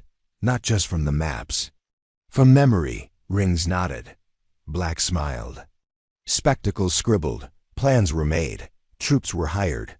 A name was resurrected. The burying men, not soldiers. Not assassins, archivists. Of silence, in bitter wine. The wind changed before the riders came. Winona could feel it in her ribs. She didn't call a meeting. She called a muster. Every citizen. Every elder. Every child who could hold a hammer or pass a message. "They're coming," she said, voice low. "Not to beat us. To erase us." The room held no fear, only resolve. Reuben stood. Then we leave them nothing to erase. Maribel raised a hand. No, we leave them a legacy they can't outrun. Cordelia drafted emergency prints, messages, declarations, the bitter doctrine 6 tenets of sovereign defense. Jonas wrote out with copies, burying caches along the western ridge. Eliza wrote a song, the kind that lingers even when the words fade. Children learned it in a day. By dusk, the sound of their voices floated through the alleys. The burying men arrived at midnight. Black coats, black flags, black horses. They surrounded the town without sound, but bitter wine had eyes. Eliza spotted them first. 3 rapid bell rings. 1 torch turned sideways. And then the streets were empty. No panic. Just precision. Winona stood in the square, waiting. She didn't speak until the leader approached. He was thin, pale, carried a ledger. You are the widow Creed? I am bitter wine. He opened the book. You are to be dissolved. She smiled. Then you'd better bring acid. He snapped his fingers. The attack began. It was not a battle. It was an eclipse. Every shadow became a weapon. Every alley held a trap. Jonas triggered fire lines. Reuben led ambush teams. Maribel directed the youth in coded signals, and Winona moved like wind through a canyon. They fought for hours. Until the burying men realized they weren't burying anyone. They were being recorded. The walls were inked. The sky held lanterns. Every act of resistance was written into banners. Even as Cordelia bled beside her press, she kept printing. Pages fluttered from rooftops like feathers, words scalding as oil. We are still here. We were always here. Remember U.S. By dawn, the invaders fled, not because they were outnumbered. Because they were outlived. Bitter wine didn't die. It multiplied. Every street corner now held proof. Every voice carried a verse. Every wound was testimony. Cordelia died that morning. Her last words were, "Print me into history." They did. Her name crowned the next edition. Bitter wine lowered its flags for 1 hour, then raised them higher. The next month, the Capitol cracked, Turnstead fell, the Triad vanished. The territory redrew its borders. And in every new constitution, one clause echoed, "Freedom of memory is sacred." Years passed. The town changed, but the fire didn't fade. Jonas became mayor. Reuben taught agriculture across the region. Eliza published the Record weekly. Winona retired only in title. And Maribel, she grew. She led, she wrote, and when the time came, she stood where Winona once had, on the ridge, spyglass in hand. Watching. But not for threats, for new voices. Coming from every direction, singing songs that once saved a town. End of part 11. Time moved like molasses in the high country, slow, sweet, and thicker than memory. But bitter wine never forgot. Each anniversary of the fire days, they sang, not songs of mourning, but songs of survival. No parades, no speeches, just an hour where every porch lit a candle, and every soul stood in silence, ears open to the ghosts who once walked their streets. Winona stood among them, older now, hair white, hands lined deep like canyon rock, but her eyes, still that same iron, still that same. Wind before the storm. Maribel ran the Record now, 14 pages weekly, distributed across 5 territories. Her masthead, "Ink never dies." She wrote with grace, but when she needed to, she wrote like thunder. On the 5th year after the fall of the Triad, a new voice rose in the east. A man called himself the heir of order. No face, no town, just declarations printed on pale, gray parchment. He said freedom was chaos, that memory was weakness, and that bitter wine had bloomed into a weed. The letters were unsigned, but each one bore a faint watermark, a spade and rifle. Split. Then joined. Again, Reuben called a meeting. Maribel, Eliza, Jonas, and Winona. Cade House still smelled of firewood and tobacco. No One sat at the head of the table. Because no one ruled bitter wine, they served it. You think it's real? Jonas asked. Maribel nodded. Too many words like these don't get written alone. Winona traced the watermark. It's not just a symbol, it's a claim. Reuben poured tea. What do we do? Maribel folded the letter. We remind the world who we are. A new edition went out. Front page headline. We are not a weed. We are the root. The editorial listed every name. Bitter wine had buried every fire they'd survived, every truth they'd kept. By week's end, 12. Towns republished the story. By month's end, 3 new voices joined Maribel's masthead. Poets. Scribes. Ca. R2OGRAPHERS. They didn't just write about bitter wine, they drew it, painted it, etched it into wood and copper. The air of order's gray parchment began to lose its sting, but he wasn't finished. He struck at their roots. Not with fire, with rumor. First, he claimed Maribel forged her past, then that Jonas had once burned towns under the Triad's command. He said Winona never came by train, but on a wagon funded by the same bankers she later denounced. The letters fluttered across regions. Some printed, some whispered, some sewn into hems of jackets. It was psychological warfare, and it worked. A little trade, supporters, hesitated. The record lost 3 distributors. But bitter wine didn't panic. They held a night session. Not in the saloon. In the chapel. Every voice spoke, every name stood. And when Maribel stepped to the pulpit, she said only this: the truth doesn't kneel. They wrote no rebuttals. Instead, they published stories. Of births, of rebuilt wells, of a boy in Cradle Bluff who taught himself to read by reciting the Fode record to his goats. Eliza illustrated the boy's journey.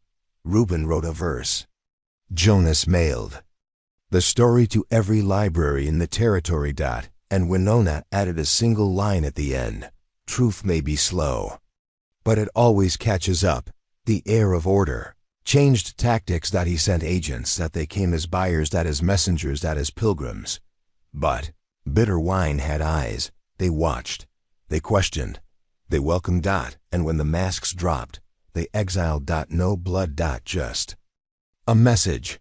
You are welcome to read our pages, but not to write them. Then one winter morning, a girl arrived, not unlike how Maribel once had.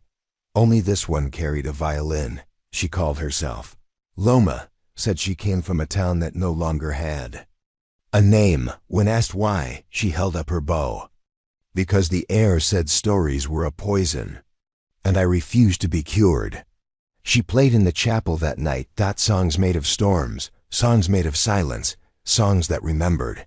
And the next edition's headline was only her name: Kalan Loma. Below it, 1 note louder than silence. Spring brought change. Not destruction. Not war, but the kind of change that makes cracks in mountains. The heir's papers dried up. His agents disappeared. Even the symbol faded. Bitter wine remained, and now its story was told by dozens. Children in Ember Hill wrote plays. A school in Farland built a miniature replica of the Cade greenhouse.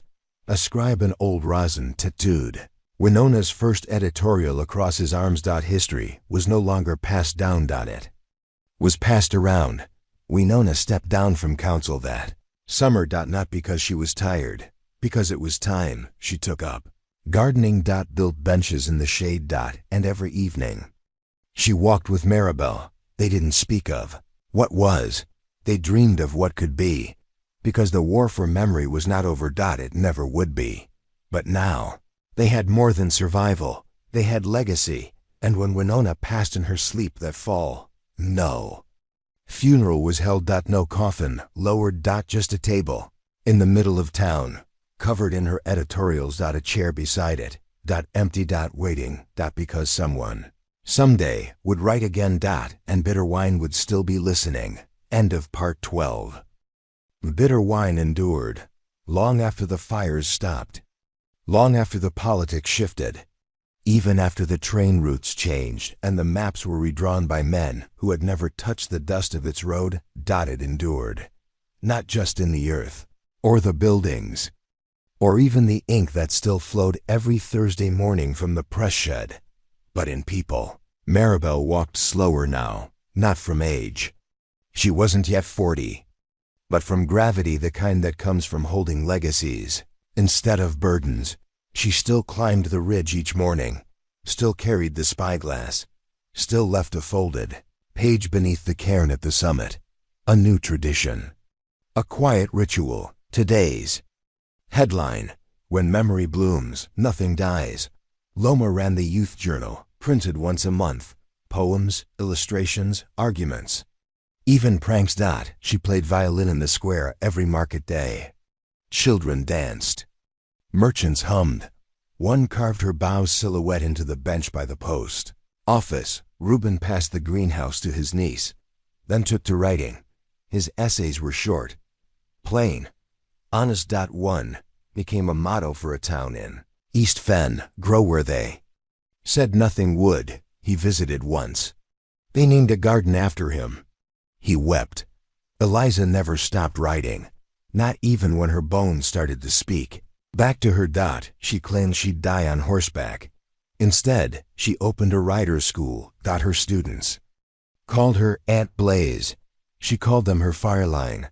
Jonas died in his workshop, plane in hand, smile on his face. He'd built over 70 cradles in his final years, each one etched with a line from his favorite column: "We shape more than wood. We shape what comes next." Bitter wine rang the bell 12 times for him. 12 for the years he stood mayor. New voices rose. A baker who quoted Cordelia in frosting. A brewer who named his ale Obey Nothing. Girl named Sola who painted a mural of the fire days, using only burnt matchsticks and river clay. Tourists came. Scholars arrived. But bitter wine didn't become a museum. It became a beacon. Then, one evening, as spring stretched into summer, a stranger arrived. He wasn't armed. He didn't wear gray. He was old, bent, face drawn, but he carried something that made every hand go still. A parchment. Gray. With a watermark. The spade. The rifle. Joined again. Maribel met him in the square. "Who are you?" He bowed slowly. "I was the air." The wind stilled. The sky hushed. Children stopped tossing stones. A dog sat in silence. Eliza arrived beside her. So did Reuben. The man spoke. "Again, I came to surrender. Not myself, my story." He handed her the parchment. On it, only this: "You were right." And I was afraid. Maribel read it 3 times. Then gave it to Reuben. He read it once, then gave it to the wind.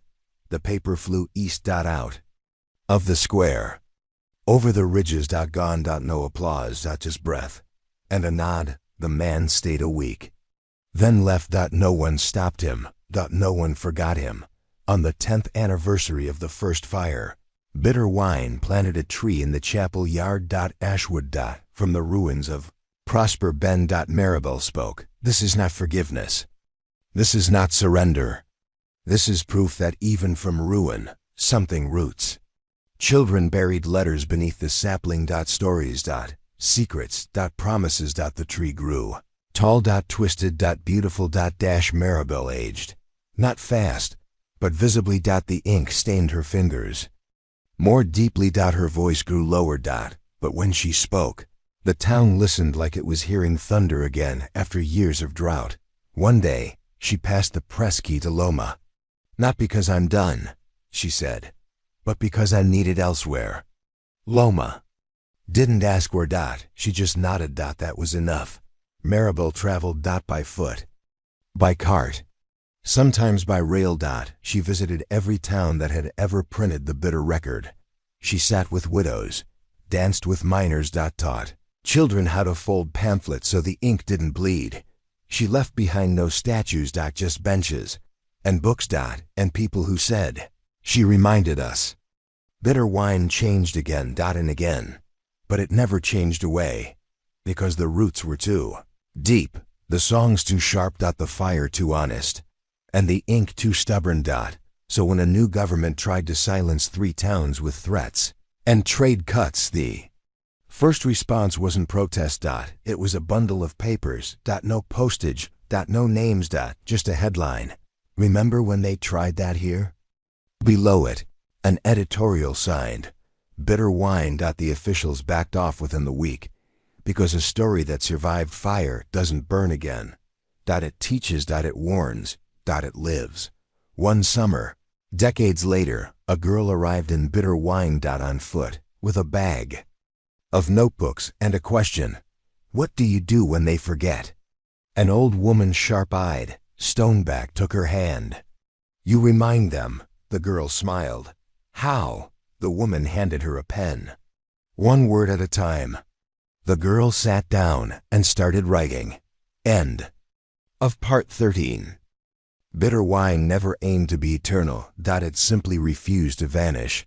Even after the great silences swept the western reaches, when paper became scarce, when ink cost more than bullets, when cities rose in glass and steel and called the past a fable, bitter wine remained, tucked in a bend of hills that no mapmaker redrew. Alive. And listening. Loma published until her hands curled with age. Her final edition bore no headline, just a cover sketch. A girl on a ridge, spyglass in hand, watching a sky full of stories. Below it, 5 words: let them write their own. She passed the press to a blind typesetter named Calix, who could feel ink before it dried. He invented a system of raised punctuation. The Record became the first newspaper printed in dual format, ink and touch. It spread faster than wildfire in a dry canyon. Not because of novelty, because it made truth feelable. Maribel returned only once, not to visit. To plant a new chapel atop the old rail depot's ruins. Not for prayer, for preservation. Inside, shelves upon shelves of first editions, sketches, burned fragments, sealed letters, faded ribbons, lockets, cracked lenses, iron buttons, and boots that had marched through fire. She called it the memory house. The key hung beside the door. No lock, because Bitter wine trusted its own. When Maribel died, it was in a town no one had heard of, telling stories to children whose names she never wrote down. But someone there remembered and carved her name into the root of a river tree. She inked the silence. Generations came. Left. Came again. Some stayed, some wandered. But every traveler who passed through Bitter wine left a mark. A page, a melody, a recipe, a warning. The town ledger became a quilt of languages, of alphabets both ancient and newborn. The printing press rebuilt, repurposed, renamed, never stopped. Its sound was thunder at dawn. Ink spilled like sunrise. 1 century after the first fire, a statue was proposed. The town declined. Statues forget, the council said, but songs remember. So they composed one. 8 verses. No chorus. Just a thread of memory you had to follow. Children learned it before numbers. Old folks hummed it while mending fences. And one summer, it was broadcast on a wave tower that reached the ice shelf. The transmission caught the ear of a girl who had never heard of bitter wine. She packed her bag that night. And began walking. They say bitter wine changed her. Not with speeches. With rhythm, with truth written where even the dust remembered. She stayed 3 years, then founded a new town. Ink Fall. Every building there is named after a story. Even now, somewhere, someone finds a scrap of an old bitter record used as kindling, tucked in a box, pressed between old books, and when they read the words "still sharp," "still hot," "still alive," they pause, because something in those letters feels too true to ignore. And then they write their own. So, bitter wine lives. Not in a monument. In a million fingerprints, 100 quiet songs, a dozen rebel editors. And one whisper, passed hand to hand, soul to soul. You are not alone. Your voice matters. And they cannot bury what refuses to be silent. That whisper echoes through every child Who dares ask why? Every elder who keeps a journal, every stranger who walks until they find a place where the fire isn't to burn, but to light. That place has a name, even if it changes, even if it's lost, even if it's whispered only in sleep. It is remembered. Bitter wine. Dachshund, Part 14. Bitter wine had no monuments, but it had memory. And memory, as the saying went, grows where it's watered. The girl who arrived with the notebooks and the question, her name was Lara, not that anyone asked right away. Bitter wine wasn't the sort of place that demanded introductions. It waited, it listened, and it learned by what a person did with quiet. Lara did not speak much at first. She read every issue of the Bitter record, still housed in the memory house. She read through frostbit mornings and lightning-thick dusks. She annotated margins, sketched maps of sentiment. And slowly, her own words began to form, not in journals, but in spaces. A poem nailed to the well-post, a riddle chalked onto the cough tavern door, a manifesto, unsigned, tucked into the bakery's flour sack. They weren't loud. They were alive. By her second season, Bitter wine knew her name. By her third, it knew her voice. By her fourth, she had founded the Echo Forge. Not a newspaper, not exactly. It was a mosaic of memory and rebellion. One part story, one part sketch, one part refusal. Its only rule: each edition must be composed in collaboration with someone who had never published before. They came in droves. Children with truths too bright for schoolrooms.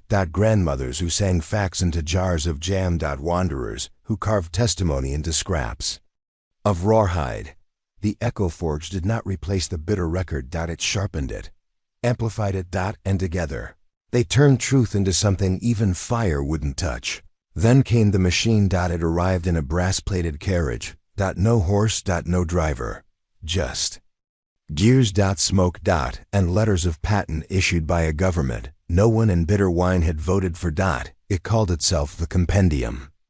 A system of curated accuracy, it declared, free of bias, free of memory. Its goal: to standardize all regional records, consolidate history, remove conflicting accounts. In other words, erase. The compendium began visiting neighboring towns, replacing oral traditions with data sets, extracting local lore and replacing it with approved terminology. It rewrote poems into flowcharts, redesigned family trees into compliance graphs, and called it progress. When it reached Bitter wine's ridge, it stopped. Its sensors scanned the cairn. Lara was already waiting. She had set a stool across from the machine's panel, a typewriter in her lap. "I won't fight you," she said, "but I will outlast you." The machine whirred. "You are inefficient." "No," she said. "I'm remembered." Then she typed one letter at a time. The sound of keys was louder than the hum of wires. Children joined her. Then merchants. Then Loma's granddaughter, who painted the machine's reflection as it dimmed. By nightfall, the compendium reversed course, back down the ridge, left a note printed in binary. No overwrite possible. Bitter wine laughed that night, not out of cruelty, out of relief. The fire still burned, not to destroy. To warm. To signal. To say, "We're still here." Still loud. Still many. Lara was invited to speak across territories. She refused. She sent apprentices. Because memory isn't a keynote. It's a campfire, best told by those sitting closest. And when those who came back spoke, they didn't say, "Lara taught us." They said, "We remembered together." On her 50th birthday, Bitter wine gave her no gift, only a blank wall. In the square, write on it, they said. Anything, anything. She wrote, "No empire outlives a question." And beside it, "What did they silence in you?" People answered. In pencil. In ash. In thread. That wall still stands. When it fills, they build another. Because silence may be deep, but truth is wider. And if you ever find yourself in a place that feels like ash, if your story was stolen, if your voice trembles, look for a page that refuses to burn, Look for ink that bleeds with purpose. Look for the name they never managed to erase. Bitter Wine, or whatever it calls itself now, because it lives, not in a town. In you. End of part 15. The wind that brushed Bitter Wine's rooftops didn't feel like any other. It was older. Heavier. Laced with songs sung long before ink ever dried. And when it shifted westward, across the broken mesas and forgotten gullies, people whispered, "It's carrying the record." Not just the newspaper, the truth, the grief, the grit. Lara never called herself a founder. She called herself a sower. Everywhere she went, she left behind seeds. Not ideas. People. She trained no followers, only writers. Not perfect ones. Not fast ones, but dangerous ones. Dangerous to silence. Dangerous to control. Dangerous to forget. Inkfall thrived. Then came Dovetail. Then Emberroot. Each town forged in memory and tempered in voice. None took Bitter Wine's name, because they didn't need to. Legacy wasn't a banner. It was a bloodstream. In one distant valley, a man named Oren found an old issue of the Bitter Record, folded inside a broken clock. He couldn't read, but he could trace. He followed the shapes of the letters with charcoal until the grooves lived in his hands. A traveling librarian found him that way. When she read the page aloud, Oren cried, not because it was sad, because it sounded like the thing he'd felt his whole life but never heard aloud. He built a classroom from pine. Taught every child in the valley to read. And every first lesson began the same. Today, we learn to remember. Meanwhile, Lara's wall grew. Not in width. In echoes. People copied it, painted it, etched it into Hillstone. Digital artists converted it into augmented scrawls across city skylines. One hacker embedded the phrase, "What did they silence?" in you? Into the loading screens of the Department of Historical Integrity. It stayed there for 17 hours before the servers were purged. But that was enough. A whole generation saw it. Some even answered it out loud. In print, with fire. The compendium fell. Not from fire. From fracture. Too many voices. Too many truths. Too many refused to comply. When they tried to reset the system, they found its memory too full of contradiction to reboot. Their error log contained thousands of headlines. The sky remembers. A mother's grave is not a lie. Your truth is not a glitch. And at the top, Bitter Wine. The name they tried to redact. But that kept reappearing. One quiet spring, Lara climbed the ridge where Maribel once laid a page beneath the cairn. She carried no paper, only a chisel. And on a stone nearby, she carved, "We don't guard the past. We unlock the future." She left no signature, because those who needed it would know who. And those who didn't wouldn't matter.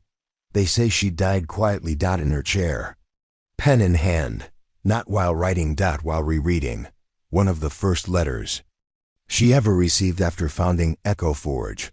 "You helped me believe my memory was worth the page." The ink had faded, but not the meaning. They bury her with the letter and a pocket-sized Bitter Record issue folded in her coat. The press never stopped. Apprentices trained apprentices. Walls filled. New ones rose. One day, in a city that had banned printing for a decade, a boy built a letterpress out of salvaged tractor gears and water filters. He printed one sentence: "They erased my mother's name. I remember it anyway." He printed it 36 times, pasted them on every door. By dawn, the city had new leadership. By noon, they requested re-entry to the Memory Alliance. They were welcomed, but first, they had to print someone else's name across continents.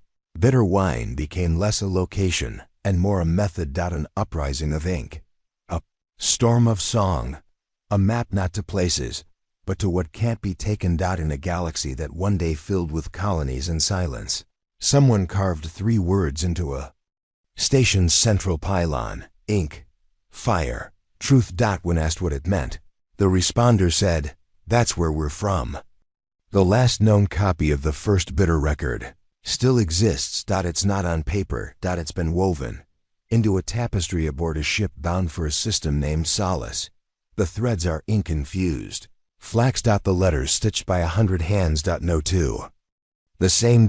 Because legacy doesn't repeat. It radiates. It branches. It dares. And you reading this now wherever you are. You are the fire. You are the root. You are the page that won't stay blank, and what they silence in you. Let that be the story you write loudest. Let that be the echo they can't delete. Because someone, somewhere, will need to hear it. And when they do, they'll know they're not alone. Not anymore. Not ever. End of part 16. In time, Bitter Wine's name faded from the lips of power, but not from the bones of story. Its syllables lived in lullabies and legal codes, in graffiti scrawled beneath overpasses, and in declarations of land reclaimed. When historians argued about its location, they missed the point. Bitter Wine was not where. It was how. How to resist, how to write. How to remain. At the edge of a scorched plain where satellites no longer flew, a girl named Alette walked with a bundle of broken devices. She couldn't repair them, but she could strip them. Wires, housings, signal lenses. And in the belly of a rusted relay station, she reassembled something new. A signal tower, not to broadcast. To print. The first thing it stamped into the dust. If you remember, you're not alone. Alette hadn't meant to echo Bitter Wine. She'd never heard the name. But in some places, truth doesn't travel by name. It travels by need. By hunger. By the ache of unsaid things. And wherever those aches lived, Bitter Wine was possible again. In the ocean cities, great cables of memory wrapped entire spires. Architects designed public squares to pulse in rhythm with the cadence of protest songs. Children's toys came with tiny paper pads and blunt pencils. Make your own version, the boxes said. In one toy shop, an old woman named Janica carved her initials into the counter. Beside them, she etched. My voice was small. They tried to drown it. I made boats instead. They never sold out of paper boats again. In a war zone, a medic kept a battered volume of the Bitter record in his med kit. It had been passed down through 5 units. 17 campaigns. He didn't read it to himself. He read it to the wounded. To remind them their pain had ancestors. That endurance was a form of authorship. That survival, too, told a story. Years passed. Fires burned in different shapes. But the ink still moved. Not always. Black. Sometimes blue. Sometimes silver. One rebel unit used plant dye and finger-printed declarations onto bullet casings. They didn't shoot them. They dropped them into command centers. We are already in your history. It rattled the world more than a dozen raids ever had. At a forgotten monastery turned archive, a boy named Tovin discovered a carved stone under a collapsed pew. It held only one line. Write what you needed to hear. He repeated it every night before sleep. He taught it to the others, until the phrase became a mantra for a school. That bore no name, only a door. Silence stops here. They taught math, poetry, memory reclamation, and non-linear ancestry tracing. It became a haven for fractured legacies. Bitter Wine's reach became impossible to quantify, because it had ceased to be a point of origin. It had become a method of generation. Each time someone remembered through ink, it was born again. One day, a delegation of post-collapse archivists gathered in a reclaimed courthouse. They brought with them artifacts from 49 territories. They wanted a unified doctrine, a charter of memory. The chairperson began to speak, but stopped there, carved into the back of her own seat. They will try to organize you. Sing instead. So they did. Each brought one song, one line, one name. The minutes of that meeting read, "We agree to remember what they tried to forget." Signed, every voice present. In the far north, where ice still hummed with glacier music, a woman traced circles in frost on her window. She did this every morning. Not for beauty, but to remember her brother, who'd once written a poem about circles and echoes and the warmth of fire you never see but still feel. When her son asked her why she did it, she said, "So you'll ask." That boy grew up to digitize the memory house, not to lock it into glass, to let it walk. Now, anyone with fingers or voice or even blinking eyes can summon a song from the fire days, a headline that once warned a continent, a love letter between two exiles who never met but still shared a sky, and they can add their own. Because the bitter wine doctrine was never rigid. It was supple. It bent with the breath of each generation. It allowed contradiction. It welcomed grief. It sharpened joy. It said, "This is not the only way, but it is one way. Yours can live beside it." And so, across time and fracture and flame, the record endured, not whole, but wholly. Not preserved. But multiplied. Because someone always whispered, just before giving up, "I remember." And someone else always answered, "Then let's begin."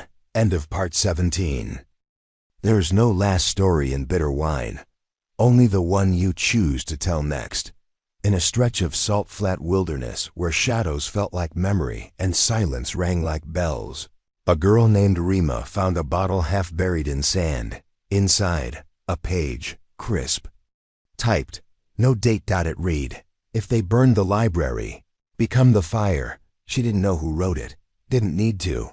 She walked home in the dark, heart glowing. The next day, she began building a story shed. Clay walls, tin roof, a floor of scavenged tile. She printed a single line across its threshold. "Truth enters barefoot." And when her neighbors asked what it was for, she said, "When the winds forget, we remember for them." The winds haven't forgotten since. Further south, in a mining town reclaimed by green, an old radio signal resurfaced, static first. Then a voice, fractured by age but unmistakably deliberate. "This is Bitter Wine. Not dead, not done." 3 times a week, the signal plays. No call signs. No announcements. Only stories, some spoken, some sung, some breathed. Like secrets too long buried. A girl in a collapsed dome copied the transmission into a mural of rust and soot. Each line etched by fingertip. When asked why, she said, "So the walls know we were more than screams."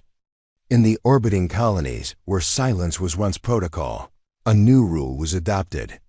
Every airlock must bear a question. One technician, old and near blind, stenciled this on Dock 73. "What did your mother forget to tell you, and what will you do about it?" Pilots began logging answers, not for clearance, for connection. One line became legend. She forgot her laugh. "I'm stealing it back." They printed it on shuttle wings. That shuttle line never crashed. Back in the western valleys where Bitter Wine first stood, no one owns the name. It's passed hand to hand like bread, salt, ink. There's no mayor, only the bellkeeper, whose only duty is to ring when someone remembers something important. She rings it often, and no one complains, because each toll is a heartbeat, a stanza, a proof, and still, stories arrive, folded into boots of those who cross borders, tucked inside, coat linings during winter marshers, coded into songs that spill from laundromats and late-night rooftops. One rebel wrote a sonnet entirely from stolen slogans. Another translated the bitter record in silence, a performance art where 10 people stand still, each holding one letter. When they shift, the phrase forms, we speak, even quiet. It made half a city weep. The other half followed them home, in a prison buried under steel and fog. An inmate received a letter. No sender, just 5 words, we saw. We remember, right. He scratched a poem into his cell wall. When the guards painted over it, he wrote it again. And again, until the entire cell block echoed one line. Cage isn't silence unless we let it be. The warden resigned. The prison became a printing school. The guards now proofread sonnets, far beyond any known map. In a settlement built on salt and ash, a child born with no name asked a traveler, Who do I belong to? The traveler knelt, offered a torn page from a bitter wine pamphlet, and said, "Whoever tells the story. Want to try?" The child nodded. Took the page, wrote on the back, "Belong to the telling," and so began the library of smoke.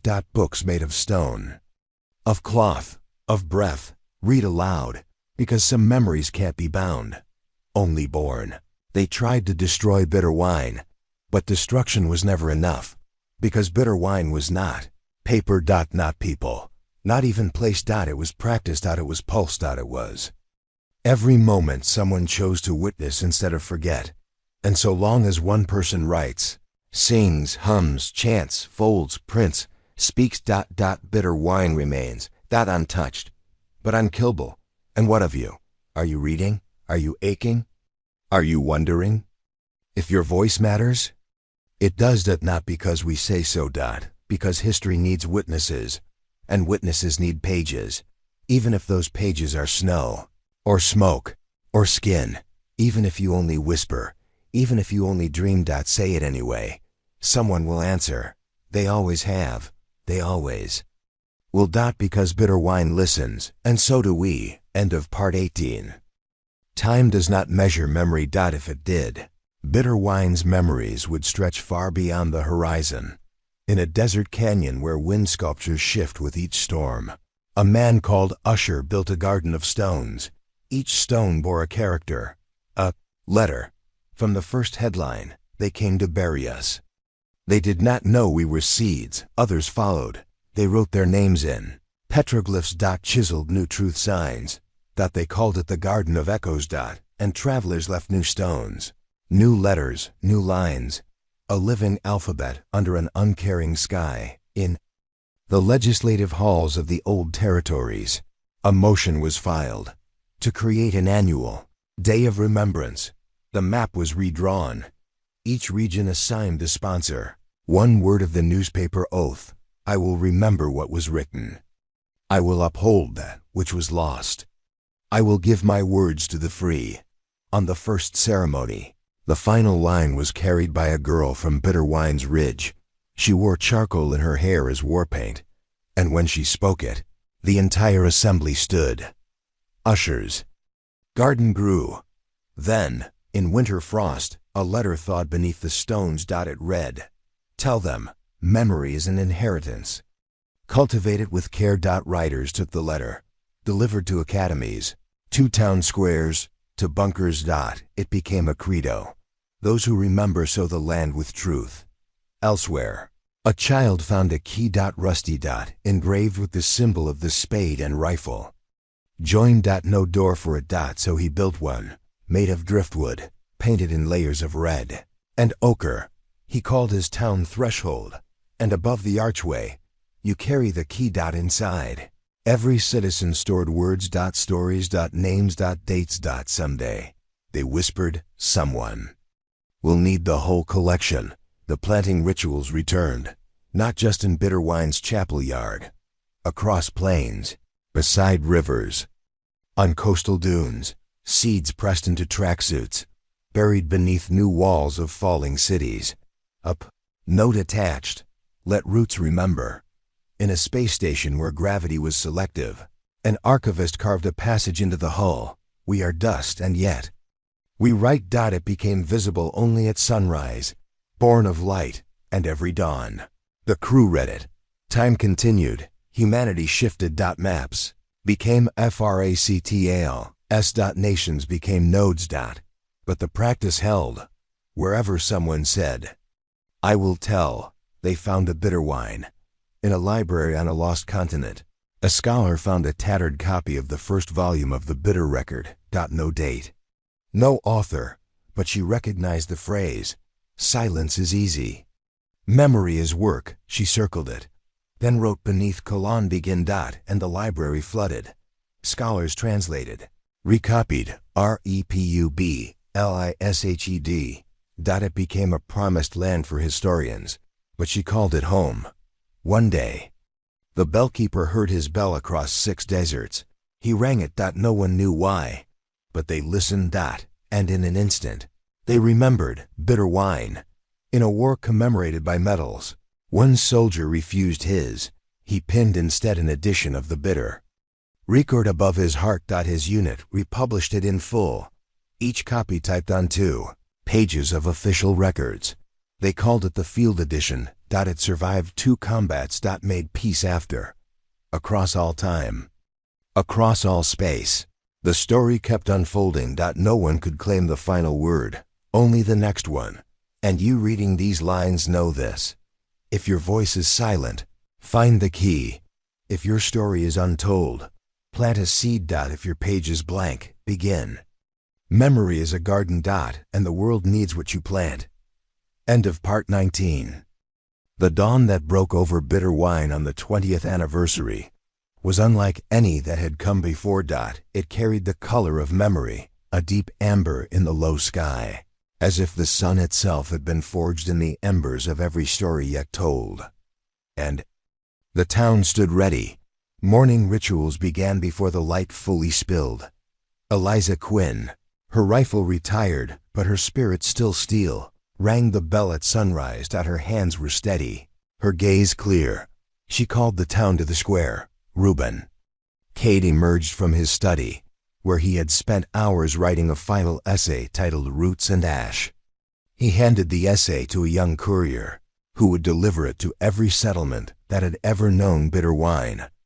Outside, Reuben's niece led a group of gardeners planting wildflowers along the ridge, each bloom chosen to echo a headline from the record. At the press shed, now a public hall, the tally was made, 20 editions, dedicated to the story of Winona Creed, to the legacy of Maribel, to the unwavering flame of voices. For this final chapter, the presses stood silent. Instead, artisans from every guild had created a tapestry, a living map of memory. Every square measured a story. A child's first poem, raindrops traced in ink. A widow's letter, folded centuries ago, now unsealed. The grooves of Mr. Bob's final lyre. Jonas's plane shavings, pressed into paper. Cordelia's last print, blurred by her life's blood. Loma's silhouette, etched in silver. Lara's chisel mark, worn to smooth. Rima's garden stone, cracked but luminous. Alette's threshold arch, blue as dawn. Each panel a pulse, and at the tapestry's heart, a portrait of Winona, spade in one hand, rifle in the other, standing in the dusty plaza, eyes unyielding. Maribel's seat was empty. Instead, that carved plaque sat at the front. She sews. Memory with her last breath. The memory house's doors remained open.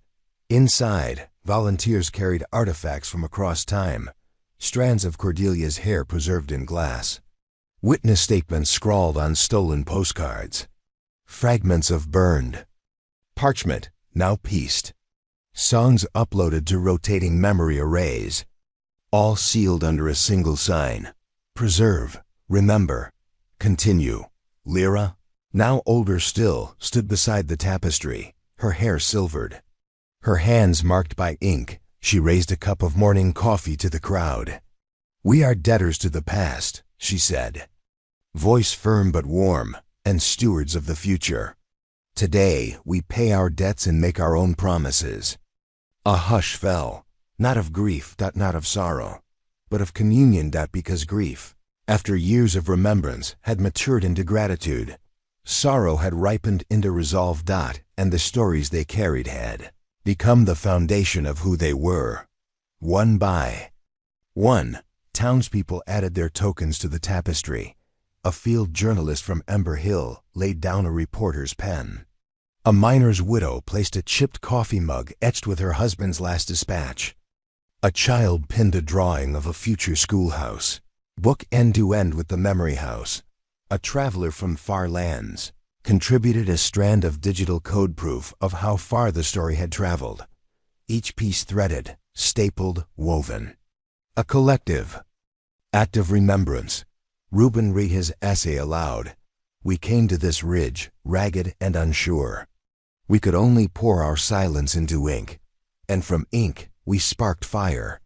Fire that didn't burn but illuminated. We are not defined by the flames that tested us, but by the words that rose from the ashes. May this tapestry stand as proof that memory, once sown, yields harvests unending. His voice cracked at the last line. A tear slipped down his cheek, that he wiped it away. Smiling, children danced around the tapestry, even those born decades after. The first fire. They didn't know all the stories, but they felt the pulse. So they added their own chalk-drawn handprints and scrawled, "Future memory maker, I will remember this day." Lara nodded at them. "Good, we have work yet to do." As noon approached, the crowd began to dissolve, not in sadness, but in purpose. People left notes in mailbox sculptures. Children ran to place dandelion wishes in the chapel yard. Elders whispered thanks into recording devices that transmitted to every corner of the map. Travelers hoisted suitcases stuffed with publications, physical and digital, to carry forward. And then, at exactly 1 minute past noon, the final act. The bellkeeper ascended the oldest tower, her hands weathered, but sure, rang the bell 10 times, one for each pair of fierce years, one for each story saved, one for the promise that memory, like ink, is forever. The sound rolled down the hills, across the valleys, through every fiber of every traveler's bag. It said, "We are here." As the echoes faded, Lyra stepped forward to the tapestry's heart, placed a quill beside the portrait of Winona, and wrote a single new line onto an empty panel. "Parting is not forgetting. It is choosing the next page." She turned to the assembled crowd. Held up her hand.